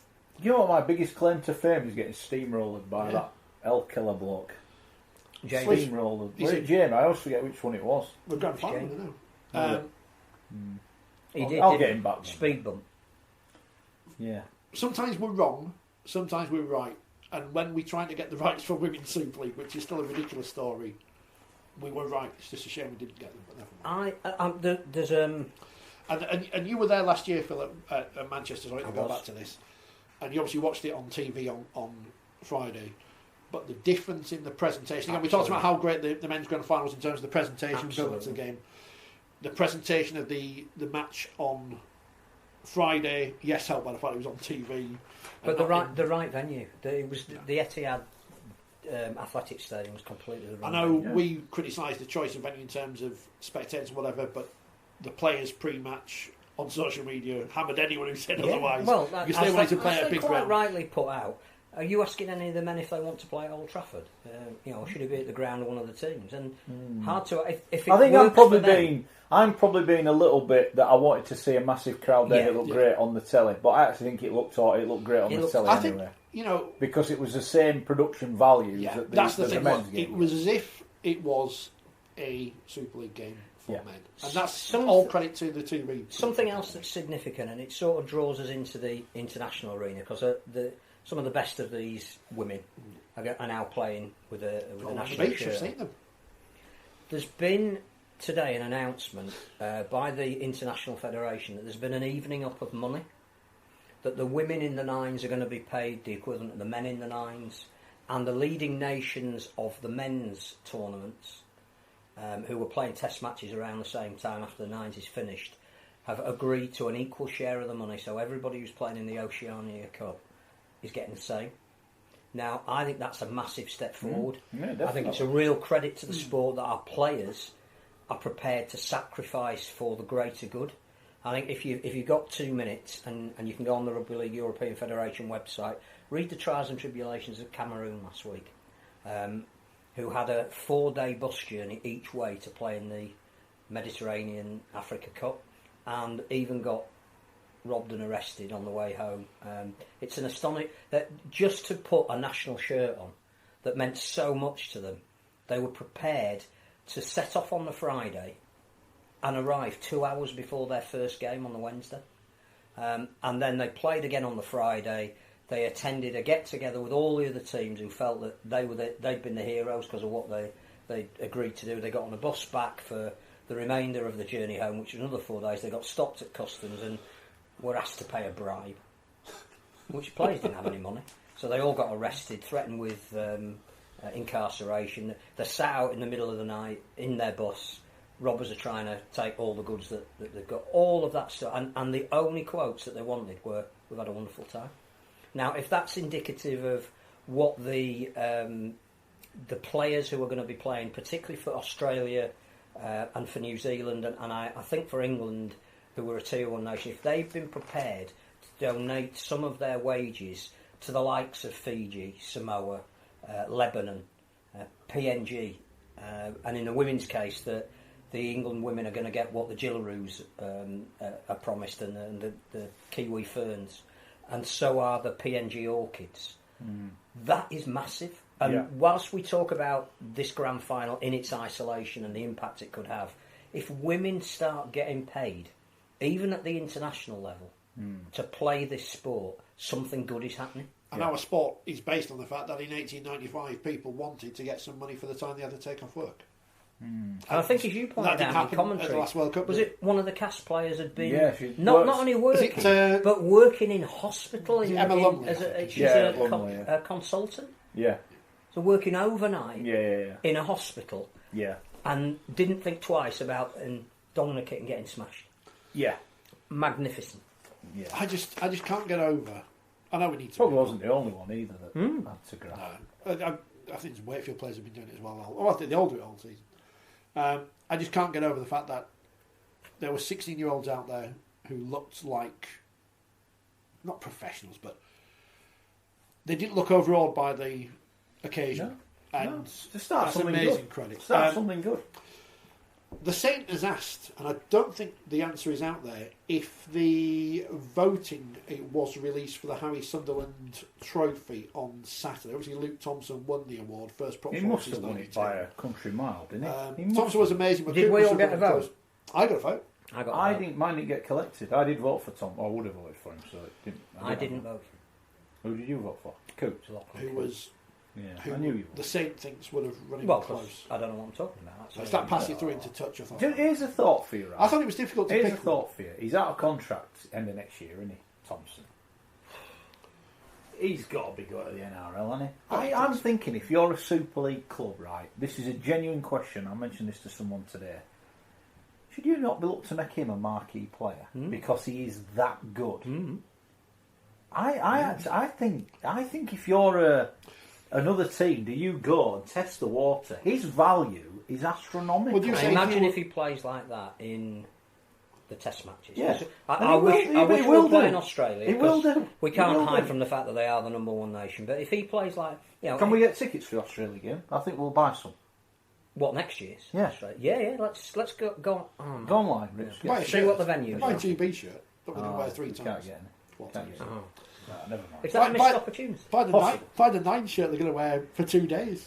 I do like it. No, I'm serious. Would you go out? Would you go out now if you're I don't know, if you're a Cass or whatever? Do you go out and say, or a Leeds? We're getting rid of Trent Merrin. There you go, Mr. Thompson. Here's whatever he's getting paid. Is Trent Merrin going to go on as long as Luke Gale going to Leeds? Well, we go Trent Merrin, who could be leaving. Then in 2 weeks' time they go, he's leaving, and we all go. Leeds have done the right thing with Merrin. They've given him a deadline. If he can go, he goes with our blessing. If he can't, we expect him back whenever it is he's back. I think Merrin will leave, and I think credit to him for coming back and doing what he did. I thought he was stand out for Leeds. He'll be on a lot of money. He is. I'm Kevin Sinfield looking to build a team for the future. I'm saying to him, there it is. There's the money, son. I was told that Leeds could buy 2 players for the money Trent Merrin is on. I get that. You could make a Luke Thompson an offer that won't be a million miles away from an offer he'd get in the NRL. What it would be really interesting, he's one of the people he's coming up against, all being well won, everybody's to be fit and playing the big showcase games. Him against Andrew Fafita when Great Britain play Tonga. If Thompson monsters him in the same way that he did everybody in the grand final, and again, 72 minutes he played before they gave him a rest? Yeah, I thought for a horrible minute he'd done like his knee the way he went down, but it was cramped, thankfully. I mean, he made a great comment in the thing after Justin Albertson. I can't believe he came off with cramp after 72 minutes, and he got asked. He said, "I'll go out and do another 72 if you want." He said that. I thought fair enough, but if he monsters or takes out somebody who is clearly revered in the NRL as being one of their players that they look to as the genuine hard men. Maybe stick Jason Taumalolo in that, and he gets his own way over him as well. I don't think Luke Thompson's bothered who he's playing. Then Luke Thompson's value in a month's time could be absolutely ridiculous. That's Luke Thompson's value, and on others, let's not just play him. There's others that could be on that pecking order. Is it not gone up because of what Whitehead and Bateman and Hodgson have already done? They've seen Bateman, and who's this scrawny kid, and look what he's gone and done. You look at this kid; he is a beefcake. Oh, he's the finished physical article. So I just was looking at it today. I'm thinking, if I'm in Super League, I'm thinking he's the type of player you want. If you are a club owner and I've got space, sorry Warrington, you've made your bed. You'd break the bank, wouldn't you? I think you would. Why would you risk bringing someone over from Australia when you've got one of the best forwards in the world playing at St Helens? He's out of contract. Or maybe Saints must be worried because they're going to have to juggle something. Maybe they will. Maybe they already have done. I was going to ask him, and I didn't get the chance because I forgot, and it was late, and he needs to go back and celebrate with his team. But I was going to ask Justin Holbrook if he fancied taking him to Gold Coast. Would you think the answer probably would be? He would do. He would. I reckon he'd take half of that team, without a doubt. Well, Gold Coast wouldn't be any worse. No, exactly. I think he would take half of that team in a heartbeat if he could. Before we talk about I'm just going to get the squad. Yes. Great Britain squad. Just give us an insight into what Kyle Amor said, because I think interview 12,500 people have seen it now on the Twitter. Thank you for watching it and your comments. The mix zone is an interesting place because obviously most of you out there will never do what we do because it's our job apparently. But after the game, occasionally they let us loose and the players come in and sometimes don't and avoid it. And everyone was. I can't remember who everyone was around. Was it Josh Jones at that time? I can't remember. There was a Salford player in the room, and Tommy Makerson was there, and somebody else. And the Saints media people brought Kyle Amor in, and nobody else was free. They were all speaking to people. So I was there with me phone, like there. And I said, "Yeah, I'll speak to him." Kyle, congratulations! I don't know what I asked to her. Bloody hell, not a journalist. Kyle, congratulations! You've won the championship. How are you? Blah blah blah. Leads on to some people, not this programme, obviously, claim you're bottlers. Not in those words, Mark. Stands back. Lose all these games. Why didn't you label me there? No, I said because you said the big game bottlers, didn't you? Or was it off? Well, let's be fair. Up until Saturday, you lost the Challenge Cup final. Yeah. You know, blah blah blah blah. It's interesting. All the people in the thing have said we were called bottlers. Well, we've proved that wrong now. Well, there you go. That's the best way to stop being called a bottler. Is to stop bottling. That's what I did with the Rhinos. I said I don't think you're going to win, and then they won. Yeah. That wasn't the first thing that was said to me. He wants to get out of that mix. Yeah, that wasn't the first thing that was said to me after the game. So Kyle Amor says, everything's been about Salford in the build-up. People have been praising London all year. They won 9 games. He was wrong. It was 10. We haven't got enough respect for Maybe he our wasn't counting achievements. one of the games they beat St Helens. Maybe, yeah. Which has upset some people and not others. Saints fans have been quick to defend him, and I think rightly so. They did win the league by 16 points. People have said to us all season, you don't give Saints enough credit. The problem with Saints is, from our perspective on this programme, what can we say about them? They keep winning games. They win well. There's only so much you can say about them. They're incredibly attractive rugby, and we admire them. They're not in crisis. They haven't lurched from one disaster to another like Wigan did at the start of the season or whatever. They just got on with the job and won well and won the grand final well. And I think Kyle Amor's got a point. We do in this country like the underdog. Frank Bruno's career was based on it for a long time, and we all love Frank when he won the world title. Winners are hard to get behind, aren't they? It's the Eddie the Eagle principle, isn't it? We'd rather laud a bloke for being crap. Yeah. How many people in the 90s tuned into the snooker to see Jimmy White finally win the world title and get really annoyed when Stephen Hendry won because he's the best? When he missed that black in '94, and you're like, oh no, Jimmy. But he won the World Seniors though. Yeah, but that's like Colin Montgomery claiming to be a major champion because he beat Bernard Langer, some old blokes with walking sticks, innit? Don't count. You can put it on the bottom of your screen, Sky. It doesn't count. Not having it. The other thing that Kyle Amor said, because I got the opportunity to interview him after you, and I thought again that the honesty was incredibly candid. It said a lot about him, but as much about why we think Justin Holbrook has been such a boon for not just St Helens, but I put it on record that the way he has handled and dealt with people like the media has been a massive asset to the sport as a whole. But I said to Kyle, you were on the outer at Christmas. You weren't expected to be playing in a grand final at Old Trafford come October and come off the bench and make a massive impact, which he's done most of the season. And he said, no, I was gone. He said, and one of the reasons we all get on so well with Justin was he was just honest. He turned to me at Christmas when we were in the middle of a really tough pre-season and said, be perfectly honest with you, you won't be in the 17 this year. And if you like, I'll give you the plan as to why you're not. You basically, and Kyle was really open and honest about it. You're in a bit of a comfort zone. I don't think you're fit enough because we're going to play a certain way. And I'll leave it to you if you want to take up the challenge. Yeah. But I'm just telling you now that opportunities will be limited. So number one, that's a real insight into the honesty of Justin Holbrook, but also what a massive credit to Kyle Amor to turn that around. No, yeah. At the age that he's at, where it would have been easier probably to either go on dual reg to another club, take your money, or possibly even look to finish his career in a lower division. If he'd have still got a reward, but the reward he wanted was, he said, I've just had a chat with Justin post match on the field, and we've hugged each other, and we both benefited from what he told me because he got a player that could do it. I mean, Joe Paolo didn't make the cut, and he's been good all year because you couldn't drop Kyle Amor, and Amor himself went away, self-evaluated, realised what he had to do, realised he could do it, and he wanted to do it. Took on board what the coach was saying about the way the team were going to play this year, and that was going to be around high intensity and speed, and remodelled himself in a very short space of time. I think that's a fabulous story. And Kyle saying we haven't got enough credit for finishing 60, it's all about they haven't got enough credit for what they've done. It's like, because they've been so good, they turned up at the semis and blitzed Wigan. Because we've been so good, we turned up at the grand final and didn't give Salford a sniff. They have worked so hard to get to that point where they are so dominant, and that's what they deserve credit for me. The great thing about it was, we live in a very sanitised world of sport.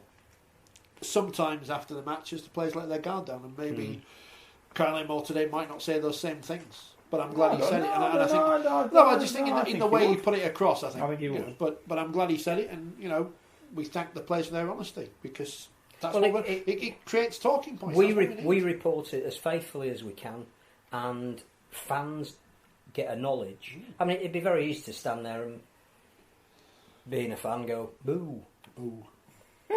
Once you know the inside story, that might be wow. Fair dues. Hey, the podcast charts are out. All right. Where are we? Mozambique, I'm going this week. Yeah, Slovenia. We got up to number 11 in the Great Britain podcast charts this week. We're actually, for about a day, the biggest rugby league podcast chart in the country, which is quite good. But obviously the BBC must have been late last week with their podcast. But there you go.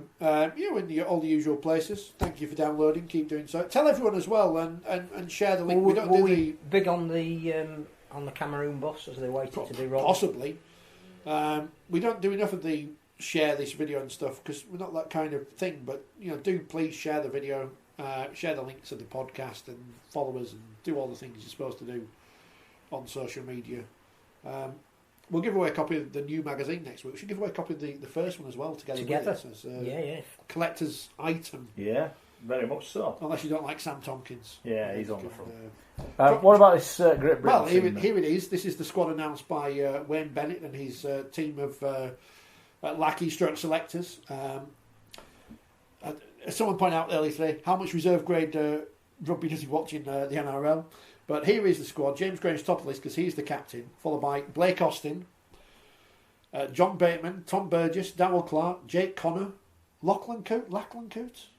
How do you pronounce it? Well, Coote. Mr. Davison put me up on that on Saturday.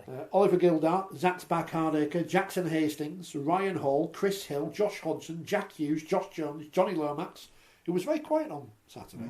Jermaine McGilvery. Kept very quiet. Joe Philbin, Luke Thompson, Jake Truman, Alex Walmsley, Elliot Whitehead, Gareth Widdop, and George Williams. Joe Philbin representing Ireland, of course, there. And Lachlan Coote representing Scotland. And no one representing Wales. Irrespective of who should be in, who should be out, we'll come to that in a minute. How can you pick a Great Britain squad without one Welshman? Especially when we've got... Now, I know Morgan Knowles was one of the people that pulled out because he was injured, and I think he would have been in it, and there's a distinct dearth of back rows. But what is Great Britain Lions? It clearly is not England. Well, so what we're selling is a concept whereby 4 nations join up and go and represent something slightly different. So there has to be... I mean, Ian Watson, brilliant, he's on the coaching staff, joint record cap holder for us. There has to be a Welsh player in there. And I cannot understand, particularly as he stopped short his celebrations with St Helens to get on a plane and fly out with Wales for the Nines this weekend, why Regan Grace isn't in there. Now, I don't care who should or shouldn't be in it. Well, who's playing on the wing? There's only 2 wingers. Picked him, the others, when they have their Lions tours, they always pick, when they've had no outstanding player, a random Scot to play midweek, haven't they? So, so you either embrace the concept of Lions and everybody has to buy into it, Danny McBruff. Would it have been a travesty to take 25 players? Regan Grace is the 25th. I mean, we're short wingers anyway, so take 3. But you don't have to necessarily drop anybody. Just take 25 players. He's there anyway. I have to say, I would agree with that. I would agree. Otherwise, not for doling caps out for the sake of it. But the Rugby Union Lions have a representation of each of the nations that are playing. Because that makes the Lions. They're not England, they're not Wales, they're not Scotland, they're not Ireland. They are the Lions. So if this concept, this jersey we brought back, this pride in a touring team that is different to England, if you're trying to sell it to PNG, who, remember that shirt coming over there in 1996, you're trying to sell it to New Zealand because it's something a little bit different. We played England 100 times over the last 3 years. Oh, it's a different shirt. There's some different players out there. Please include at least one player from each of the nations represented. No. Liam Watts has upset people on social media. I cannot believe that. And Chris Hill's in the squad, who's not had a great year. Would that be fair? Yeah, I genuinely can't believe he hasn't been picked. He's on the standby squad, but again, you ask. Yeah. Obviously, Wayne Bennett is the end of this process. It's like The Apprentice now. But all the other people around him who feed back to him, who see the players week in, week out, apparently. There must be something about Liam Watts that is not his on-field game that makes those people not suggest to Wayne Bennett that he should be in the squad. Who are the prop forwards? I haven't got the I thought squad in front of me. He's not had any problems while he's been at Cass, has he? No. He's one of the 5 players that have just been nominated as the best at Super League. Yeah, and you can't get but on not the quite floor. good enough to get in the 20. Go on, who are the I've forwards? got to get the squad back up, sorry. Tom Hill, Burgess, James Graham, Yeah. Chris Hill. Yeah. somebody else. 24-man squad. Hang on. Walmsley. Yes, again, Walmsley, you couldn't argue with him. Luke Thompson. Thompson, you can't argue with them. Is it just that we've just got very, very, very great resource in that thing and he's just extremely unlucky? Yeah, maybe the one that perhaps he would have got in ahead of would be Tom Burgess, who, But what club does Tom Burgess play for? Exactly. But we haven't got the really good Burgess because he's injured. I mean, in fairness, they did get to the semi-finals themselves, didn't absolutely. they? Yeah. What I would say is, I'm assuming that the fact that Stephen Ratchford isn't in it, and I think... Alright, here's one for you. Who would have missed out if Sam Burgess had been playing then? Or would we have had 25? Chris Hill. Joe Philbin. You see, but then we got no one Irish. Yeah, but that's clearly not been a consideration. Zach Harbaker, because he's dead. Even though Zach's there, I think... But he's not there as a full-back, the communique said he's there to cover the dearth of outside backs that we've got. So if we've got an injury, we'll be sticking someone on the wing and Zach in at the centre. That's not a bad thing. No, clear, and that might be the future of Zach, I think. Clearly, Johnny Lomax will be full-back. Because I think, again, Wayne Bennett likes to play a style of football that suits Johnny Lomax. Well, where's Coop going to play then? Well, I think Lomax will be the first choice and Coop will be the backup. They've got 4 really tough games. So the guy who plays full-back for his club will be replaced by the guy who plays scrum half for his club. Yeah. But we've got a lot of half-backs. And we've got Williams, Austin, Hastings. Truman, Hastings. There's one more as well, isn't there? I think there's 6 in there. Oh, I've lost the thing now. So we've got lots of half-backs, but we haven't got many back rowers. We've probably got 4 back rowers, of which, if you can stick out for all 4 tests and they avoid injury, Bateman, Josh Jones and Whitehead, that's a good back 3. But there's no real, apart from Joe Philbin, there's no real cover. How about Gareth Widdop at loose forward? Don't know. Somebody needs to be the auxiliary loose forward. Connor? George Williams? What about Connor? Yes, possibly. But somebody needs to... I mean, Bennett's a masterstroke at playing people out of position. But I don't think, on paper, he hasn't got enough cover for the likelihood. It looks a very lopsided team to me. We've got a lot of props and a lot of halfbacks and not a lot of anything else. And halfbacks aren't going to be able to play other than the 2 that he selects, which you would say were probably going to be Hastings and Austin. So I would turn Widdop, who I don't think he's going to play full. He could play full-back, but I think Lomax is Bennett's go-to man. I would be looking at Widdop playing 13 if he needed to. there's got to be some creative selection. It's a really tough ask. Yeah, a test every week. Who has missed out? Again, I've been busy today. I've not looked on social media. What's been the fallout of who's not? Well, people just talking about the lopsided nature of the squad. The trouble is, some of the people who are injured and Makinson would have walked into that 3/4 line.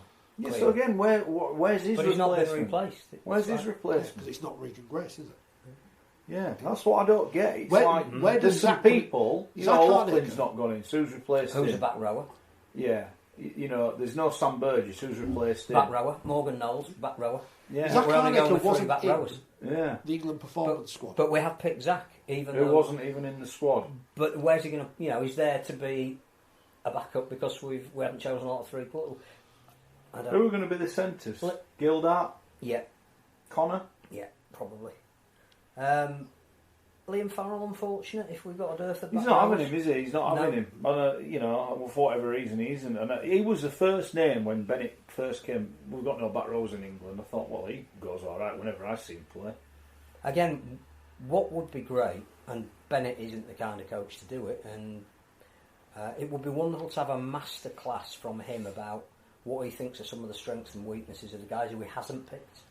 Now, I don't know if he'd ever do that, because at some point he might be picking them. So he's either going to say, well, I don't pick Liam Farrell because on his left-hand side... no, but I think he should be asked, what has Liam Watts got to do to get a place in the Great Britain squad? I don't get that. I do not get that. I'd love that conversation to take place. When the media are out there, and it's not just him being interviewed by the England Sorry, the media manager. are out there. Well, when they get out there... There's no media, no. John Davison's going. So when John Davison's out there, and it's not just the England media manager interviewing the England coach, which is the way the sport's going at the minute, isn't it? Then maybe John can ask him then. If John's yeah, but he can ask, but will he get an answer? Well, probably not. Good old Wayne. I don't know. I'm looking forward to the games when they come, and we'll be able to watch them on the telly, of course. That'll be fantastic. Has been pointed out by someone on Twitter, because my computer's gone slow. There was Rugby League on Channel 4 last night, which is amazing. Well done to Ralph Rimmer. Paul, it was. Have you seen Celebrity Hunted? Right, no. they put celebrities and then they're tracked by spies who have access to their banks and phones. Is it a reality show? It is. That's why I haven't seen it. The Prime Minister's father's on there, and they've managed to track him by using his credit card because the Prime Minister's father was thick enough to use his credit card. So they're going to catch him soon. You don't know where he gets it from, do you? But Martin Afaya's on there. Oh, is he? Or Offia, as we were supposed to call him, but everyone calls him Afaya. So again, we're going for celebrities. Yes. That but he's on with 20 years old. He's on with fellow rugby legend, a great rugby player, apparently according to the TV. What's he called? Welsh fella. Did a kick once, and that was about it. Henson. That waste of talent. But Gavin, if you're watching. But they showed two. Well, hopefully not. They showed two of his tries, Martin Afaya. One for Great Britain, and that one. Ray French on Channel 4. Obviously, they just nicked the video off YouTube. The picture quality was crap. But there you go. It was Martin Afaya's try again. Which again he's going for the line. Which again is really illustrative of, and this isn't. We spent the first part of the programme saying what a fantastic job had been done to make Old Trafford an event. Well, the person that must take the credit for that is Robert Elston. But when one of the things he came out and said at the beginning of the season was we need to make personalities of modern players. Yeah, there you go. The end of the season, and we've got the go-to is Martin Afaya. Yeah. He's failed miserably in that respect. I'm sorry, but he has. Matt has said the issue is Sir Kev, and the rest obviously have their favourites. It's always Leeds' fault. Yeah. Farrell and Watts aren't in with them. Stevie Ward and others are. I don't know how Stevie Ward got in the squad in the first place. And this is not maybe knock because off we haven't Stevie got any Ward back again. rowers. But he was injured for like 95% of the season. Still got in the squad. I don't think they know what they're doing with those squads because some injured players are in, some injured players are not. To be fair, some of those selections to keep the guy, the performance squads were a little bit of a misnomer because they weren't playing in any games. We didn't have a mid-season window. Ridiculously. So what we had were get-togethers of players on a regular basis to build up to 2021. And I think the plan with Stevie Ward was always he was never going to play in this tour at the end of this season, but he's a guy who they've earmarked that could be important when the World Cup comes around. Could be. Depends if it's the week that he's injured or not. Badger, I see if Henson was supposed to sign for the Celtic Crusaders. Yes, he was. In fact, I don't know if we've ever told. Can we get him a game at South Wales? Yeah. Brian Noble, who was at Celtic. West Wales.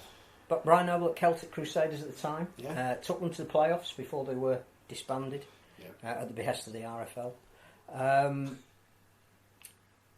Made a proposal that Andy Powell and Gavin Henson, who at the time could play a bit in that era, that I don't think they'd blotted their copybooks by then. They were. Andy Powell can drive a buggy. I don't think he'd done that yet. He'd have been in at Wigan, wouldn't he? No, but the plan. He said that, not me. It was too early for Wigan.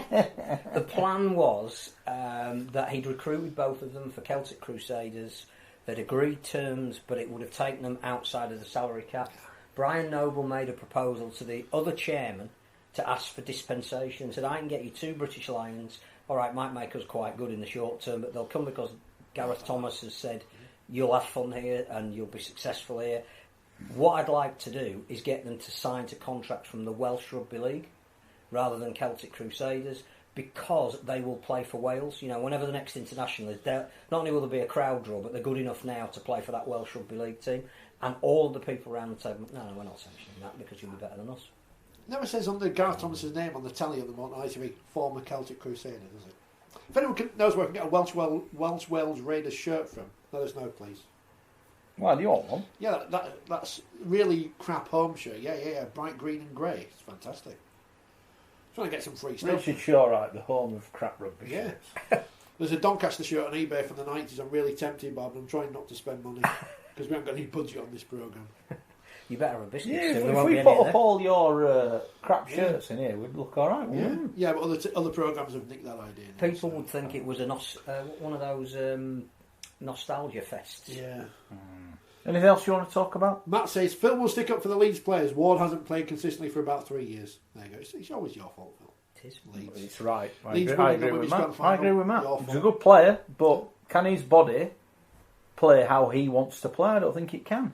Well, I don't think it can. I think that's been proven. Very hard to argue against that. Yeah. All I'm saying is I think they've earmarked him that if he can sort his body out as the kind of player who could be, you know, look who we're not going to have in 2021. It's unlikely Sean O'Loughlin will now play any more international. Well, that statement that came out might as well be Sean's retired. Yes. Sean's retired. Thanks, Sean. You've retired.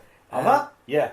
I think by 2021, will Sam Burgess still? I mean, there's talk that again that his shoulder injury at the moment might hasten the end of his career, and that could be that to keep his domestic career going, he retires from international rugby.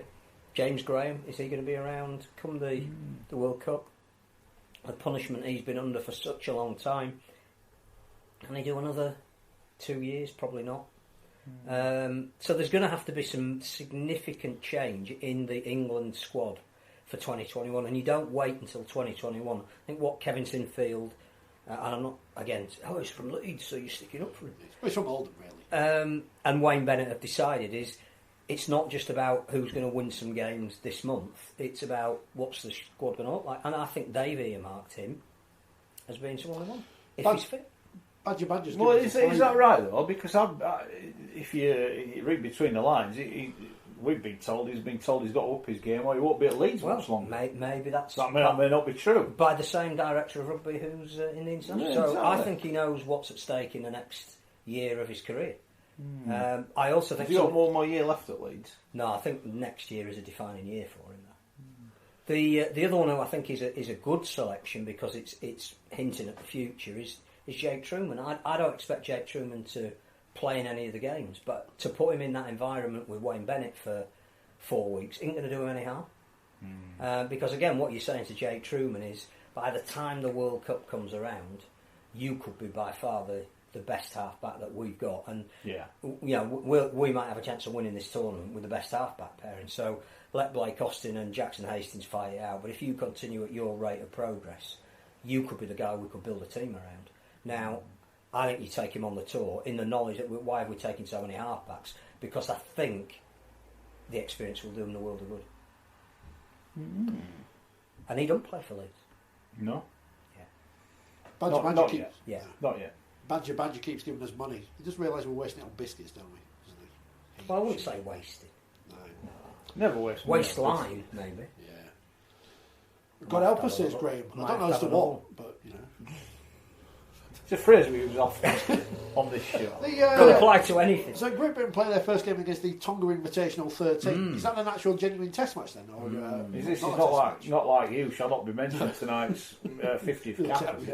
Well, I think that's something that needs to be worked out. Not that it really matters in the grand scheme, but it does matter in the grand scheme, I think. The important thing is to pay credit where it's due, and I think what people will realise if they've watched the show over a period of years is it's not about positive or negative rugby league, it's about pointing things out and giving credit where it's due. Rugby League International Federation saw that there was a real potential disaster with Tonga. Right. That they have become, over the last 2 years, the whole reason why International Rugby League has gone up a level. The eligibility law changes that allowed the likes of Taumalolo and Fafita to pledge allegiance to their heritage rather than necessarily the country they were playing in. That's been massive. Yeah. That made the World Cup what it was. People are still talking about the impact on the quarters and semis that the nations of Fiji and Tonga in particular had, and how that mixed up the tournament, and how it was so important that there was an ongoing fourth nation who could possibly win something. And right at the last minute, because this is rugby league, it looks as though Tonga wouldn't be putting that level of team up in this Four Nations and the World Nines. And that was an internal dispute in Tonga where the people that run the sport there on the island were in dispute with the players because they wanted to sack the coach. They wanted to, or hadn't apparently, allocated monies for development that the players had earned for the local game.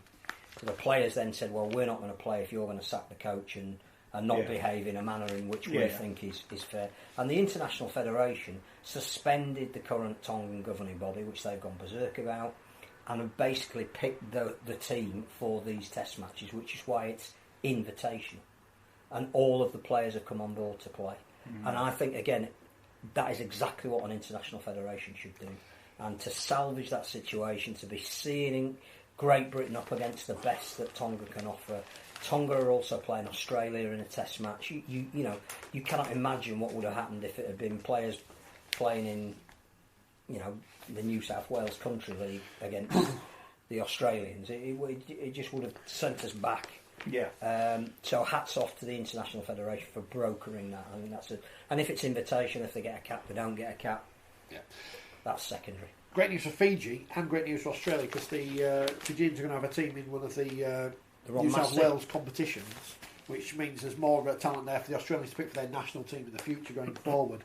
Because if anything we've learned from this Rugby Union World Cup that we're not watching is that the NRL is killing off the Pacific nations in Rugby Union because they all want to play in the NRL and take the riches from Australia.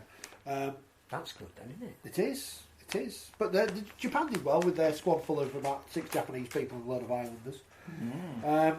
Speaking of islanders, I think Jamaica's an island, isn't it? Mason Caton Brown's in their squad. He binned off at Wakefield midway through the season, which is quite good for them. It's going to be an interesting game on Sunday against the England Knights, who announce their squad tomorrow. So everyone can get upset again about another squad being announced because it won't have any of the players playing in the Nines and in Australia. And it won't have any of the players in the GB squad. So, but that's great. Interesting how it goes. It's representative opportunities. Good chance for something. And you look at the squad and it's made up a lot of players outside of the Super League against the Super League team in the England Knights. It's going to be an interesting. I think again there's a bigger picture here, and that is that Jamaica in the 2021 World Cup, they've got to start gaining some traction. Jamaican communities, particularly Leeds is a city with I think the third largest outside of London and Birmingham. They need something to get behind, and you don't do that the day the World Cup kicks off. So I hope there's a big crowd. I get that it's mainly championship players playing for Jamaica, but I think you'll find that it's mainly young players playing for England. So it'll be a competitive game, and depending on the weather, if there's a walk-up, I'd love to see 6,000-7,000 people on Sunday afternoon. We're going to go, aren't we? Yeah, well, apparently. Good. If I get let in, I've not had my official word from the RFL yet, so... No. I don't think anybody is. I've done my favourite in fairness on Friday. Oh, well, you'll be VIP. Oh. Yeah, I'm working. Can't go, sadly. Such a shame. But it must be on the app. I might have done. Yeah, might have done. Must be on the app. Surely the Our League Mega. Yes. They show everything. You wouldn't announce that now, though, when you want people Well, to... No. Social media? Because we've no predictions. No predictions. No. Can't get it wrong this week. Well, we could do the nines, but... Nah. Michael's a USA fan. His heart was broken when Jamaica beat them in the qualifiers. Well, perhaps the USA shouldn't have got rid of Brian McDermott. Brian McDermott, bring him He back. knows how to win a final. He's out there now. He does? No, he's not, actually. Oh well, He's home. what in Manchester? No. Home of the Wolfpack. In a city not far from where we are. Do you reckon they're going to sign Sonny Bill Williams? I think, again, the fact that the sport is linked with him is not a bad thing at this stage. They've also been linked, interestingly, with Valentine Holmes. On Christian Wade in the paper today as well. Yeah. They'll sign a couple of players where we might go, Do you reckon? The ownership group, which is what they like to call their investors, of whom David David Argyle... Argyle, yeah. No, he's the front. There are other people who put... I thought he's in the back now. He doesn't exist. Stabbed in the back. Their model, apparently, is the MLS. And Toronto FC were allowed in the MLS. It had a massive boost on the competition because Toronto fans got behind it. The signing of David Beckham in the MLS was a game changer as far as they're concerned. They want to get an equivalent. Obviously, they're not going to go and sign Cameron Smith. But they want a name that people go, okay, well, if we live in Toronto, we might want to go and see that guy. Well, like Nicholas Dawes is signing James Cunningham. So they do have to have other players. But he went all right at London, didn't he? Yeah, very well. Yeah, very well. Yeah. Lost Nick Rawson today, haven't they? To in the last couple of days to Hull KR. And if they do get Brad Singleton, I think that's an upgrade. And of course, Roll. It'd be interesting how they go. How do you think they'll go? I think they're a mid-table team in their first year. Yeah. Yeah. Should have signed Ryan Hampshire. Where do you think they'll go? Yeah, somewhere in the middle. Because they're going to spend money, aren't they? Somewhere in the middle. What? 1 to 5? On a scale of 2 to 9. Yeah, 6 to 9. Well, 10 to 12. If we look at things now, seeing as I've said Wigan are going to win the grand final, so Wigan are obviously going to finish at the top. Saints will drop back a bit because things will change. But I'm not saying they're bad. The personnel aren't really changing. No, they're not. They're going to have the same squad. But Luke Thompson's off to Gold Coast and all their other good players. And their youngsters will maybe next year will be even better. And their youngsters have been quite. Jack Wells was going to be an even better prospect next year because of they're losing Danny Richards. Yeah. But, I get the feeling they're not overly bothered about that, if I'm honest. As Tim points out, as long as all the Toronto players are not stocked up on cannabis cream, CBD. All right. Go on then. Yeah, answer my question. Somewhere in the middle. Yeah, because we're going to go and finish top. Oh, you're doing the full table? Hull KR at the bottom. You're not the full Hull KR bottom? Who do you think's going to finish bottom next year? I think I need to see a bit more recruitment. I think we'll... No, we need an answer now. Just upset Sid. The interesting team to talk about next year is not Toronto, it's Salford. Because they finish third this year, they get to the grand final, but they're losing their best player in Jackson Hastings. And Josh Jones. Second best player. And who was the other one who's leaving? Can't remember now. Griffin's leaving. Alfords is leaving. And they brought in Kevin Brown, who's a good player but been injured all year. Yeah, but a good player. But he's not Jackson Hastings. And Jackson Hastings is obviously an X-Factor player. Well, I also think with Jackson Hastings you get Joey Lussick as well, because they're intuitive. So you're going to lose a lot. You're going to alienate all our Salford fans by saying they're going to finish bottom. No, because they're not. Finish bottom. Yeah. I think they'll finish bottom half. The trouble is, what you tend to do at this stage of the season is say certain teams will be better. Oh, Wakefield will be better. My worry would be the worry I had this year. I still think there is a lack of depth at Huddersfield. And that although, again, their youngsters, like the senior twins, will be infinitely better, and they might get James Gavitt, and they could get Aidan Caesar, they will probably have Ashton Golding. Yeah. I think they'll be better, but I think they dodged a bullet this year because London were in the division, and I think the problem for the teams at the bottom is that Toronto won't be London. Well, we don't think they will be. No, I don't think they will. I think they will be competitive. They will recruit a competitive team. And I think maybe Toronto will be 7th or 8th. Yeah, I'd have them 7th to 9th. But that puts pressure on the teams that were at the bottom last year. I'm going to say it now. I think they'll finish bottom. It's a complete rebuild, and the danger of that is that you do need time to gel. It's going to be a complete rebuild, and as I see it, they ain't got any halfbacks yet, have they? Mikey Lewis might play. Might do. He's just signed an extended contract. Yeah, fair play. Young kid, got the talent, but unproven. Got the mentor, but he needs somebody experienced alongside him. Yeah, who've they got? Abdul. Abdul went all right with no expectation. How will he do when there's expectation on every week? He did really well last year, Abdul. Mm. Don't get me wrong, he did. Well, he earned a place at Hull KR, didn't he? He played that well. I think is that a massive reward? Well, he's still in Super League. The team that he was at last year aren't in Super League, so... I still can't understand how big, in quotes, clubs didn't look to take Ian Watson away seriously from Salford. With the job he's done in firefighting year in, year out. Oh, no, it is their loss. I just can't understand why a big club, and it's obvious which one I'm talking about, didn't make a move for him. Well, because he can't take Salford any further. Not through him, not for his ability. No, they will never be there again. Are you saying Salford have had their cast moment? They've got to a grand final. Yeah, but in a different way, because Castleford probably could have gone because they hadn't lost all their players at that point, had they? Mm. But Salford are losing their best players, and it's no knock on Salford. But they can't get back there again. Where do you see Cass finishing? That's another really interesting one. I think it's a bad thing for them that Truman's on this GB tour. I think because he doesn't get to rest. Again, I know he won't be playing, but not far away from where they were this year. They'll either be just in or just out of the playoffs. I'm not so sure, but I think they could be bottom half. Interesting. Why do you think Darryl agreed to re-sign? I've no idea. Do you think was that a surprise? Yeah, it was for me. They're going to have to rebuild their team. They've lost Luke Gale. I know he hasn't played, but he hasn't played and they've struggled. So now he's not playing again. So the logic says they're going to struggle again. Is there ridiculous, enormous pressure on Danny Richardson?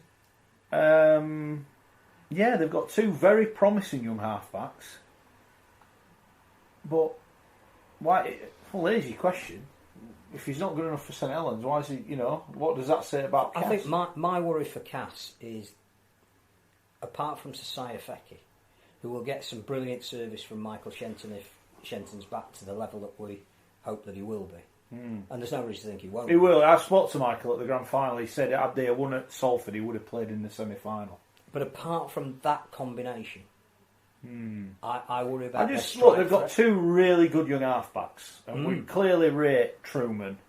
But as our colleague Scott always said, he does go missing a bit. He did go missing. But it's hard for him if he's the only outlet. Well, yeah, but does he need a Kevin Brown style old man next to him? He needs Luke Gale next to say, "This is what we're doing. This is what we're doing." It's a big ask to ask a young man to drive a team around the field. Well, it's a big ask for two young men.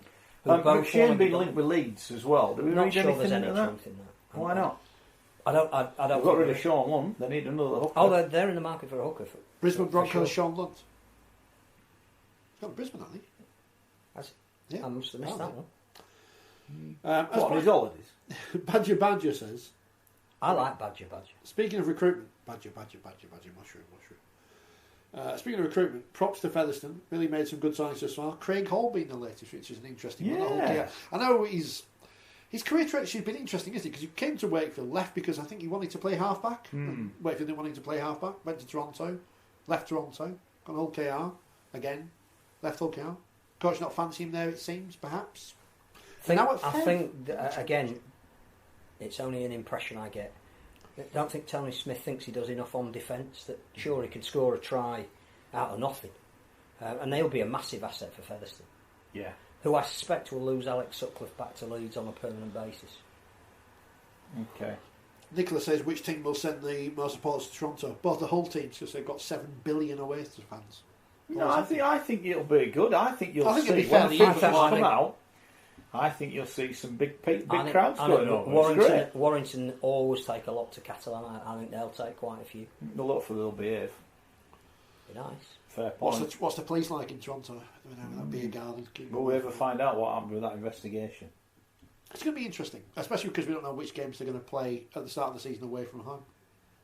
What's going to happen with that? Have we had any news on that yet? I think what we said, can't remember if it was at CAS, maybe at our forum, is the plan at the moment is Toronto will get their loop fixtures at the beginning of the season, and they'll play them at grounds wherever they, London or Copenhagen or Dublin Newcastle. or wherever, or a double header, so that every Super League team gets one trip to Toronto in the regular season, rather than having to go twice. So nobody's going twice, and everybody can plan to go once.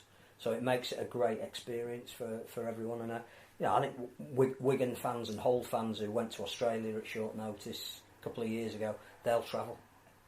I'm sure there'll be some commemorative kits. There'll be somebody will bring out an 8th kit with a Canadian flag on it, and we'll all buy them. Some maple syrup. Whatever happened to that? Some ice hockey. Poutine. We need some former football players to play our sport, and then we'll get on Sky Sports News all day. See Petr Cech today. I'll play ice hockey. Made his ice hockey debut. But apparently non-league he was an ice hockey player, apparently. Non-league ice hockey. Native. Saved 2 penalty shots in the shootout. Did he? Not bad. I reckon you save a couple, won't you, in goal? I did my uncle doing that as well. Nicola says, armed cops are here every game. They say it's the best sports experience in all of Toronto. Because it's so laid back and friendly, they have nothing to do except enjoy the game. Just wait till we all come over now, so please, Nicholas. Tear up your city. I think as well that burn it down. That the idea of this craft beer garden while the game is going on, I think British fans. Oh, it's going to be Leeds, I think, because that's full of hipsters. Leeds. Oh, they'll love it. Not Leeds. Our fans will love. Leeds going to make the playoffs. They've got at least 2 players to recruit. No chance. And it could be 3 if they haven't got married. I'll answer that when they've signed the 3 players. Right. Whoever they are. I don't really know. Are we on 8 o'clock? Yeah. I'm really tired. I'm sorry. Do you want another biscuit? I was going to ask. I was going to ask a question, but I'll save it just in case we. Go on, then. Get it. No, it's going to be about the women's game, but I'll save it for when we have a guest in who might have a vested interest. Because who knows what's going to happen in the future, listeners? We don't know. No, we don't. I've got some Toulouse cups for the table attack. I didn't bring them in. I'll bring them in. Oh, because you were actually there, weren't you? Yeah, and Toulouse owed me. Toulouse owed me €9 because I bought a round of drinks and then I went back to take my glasses back and buggered off. Yeah, but it's taken you 3 weeks to get back on here. What happened in Toulouse? We need the story of what happened. I had a good time in Toulouse. You go off. Was it Baz or Tez's shoes? We don't see you for 3 weeks. That caused all the problems on social I've media. been international jet setting. That's all I can say. Did you enjoy the Toulouse experience? Yeah, it was alright, yeah. It was okay. I'm just thinking about fans of the Championship. Toulouse is a beautiful city. It's all very well talking about I'd go. what No, we do. I'd go, definitely. If you were a fan of a Championship I would go. club, It's a lovely city. Yeah, honestly, I would. Easy it's to right get next to, to the relatively airport. easy to Right get next to. to the airport. Yeah. I think they move it to the Rugby Union ground. Yeah. Which is fantastic. I'd go. Yeah, definitely I would. I don't think it's too expensive to fly there either. No, and there's a lot of options as well. Speaking of transfer rumours, today Jared Samet to Fev as well. Yes, I think he's been told he can go on. Wakefield fans want him back because he used to play for Wakefield. Of course. Wasn't that great then? There you go. Do they want Paul Gallen back now that he's played for Wakefield? Played once. Well, yes. Yeah, he has. Nigel Wright. Yes, Nigel Wright. Neil Fox. He could still play. He could still play. Better than Alfred. Well, better. I tell you what, he'd be better than we saw. Riesling and Bill Tupou? Well, I don't think so. He'd be better than a ex-Wakefield player we saw at the grand final because at least he'd turn up and play. Okay, fair enough. I don't know. They don't know who it is either. Didn't bottle it like he did. All right, okay, fair enough. Thanks to Phil. Thanks to Scott. Thanks to Sky. Maybe not. Thanks to Richard. Could I just say thanks to everybody for watching tonight? Because it could have been a really difficult programme, and we explained where we are and what we've done. And for anybody who's stuck with us for the last 2 hours, thank you. It's appreciated. Thank you. No problem. Download the podcast, share, like, subscribe, comment, do whatever you need to do. We're off to eat some biscuits. We'll see you next Monday. We are.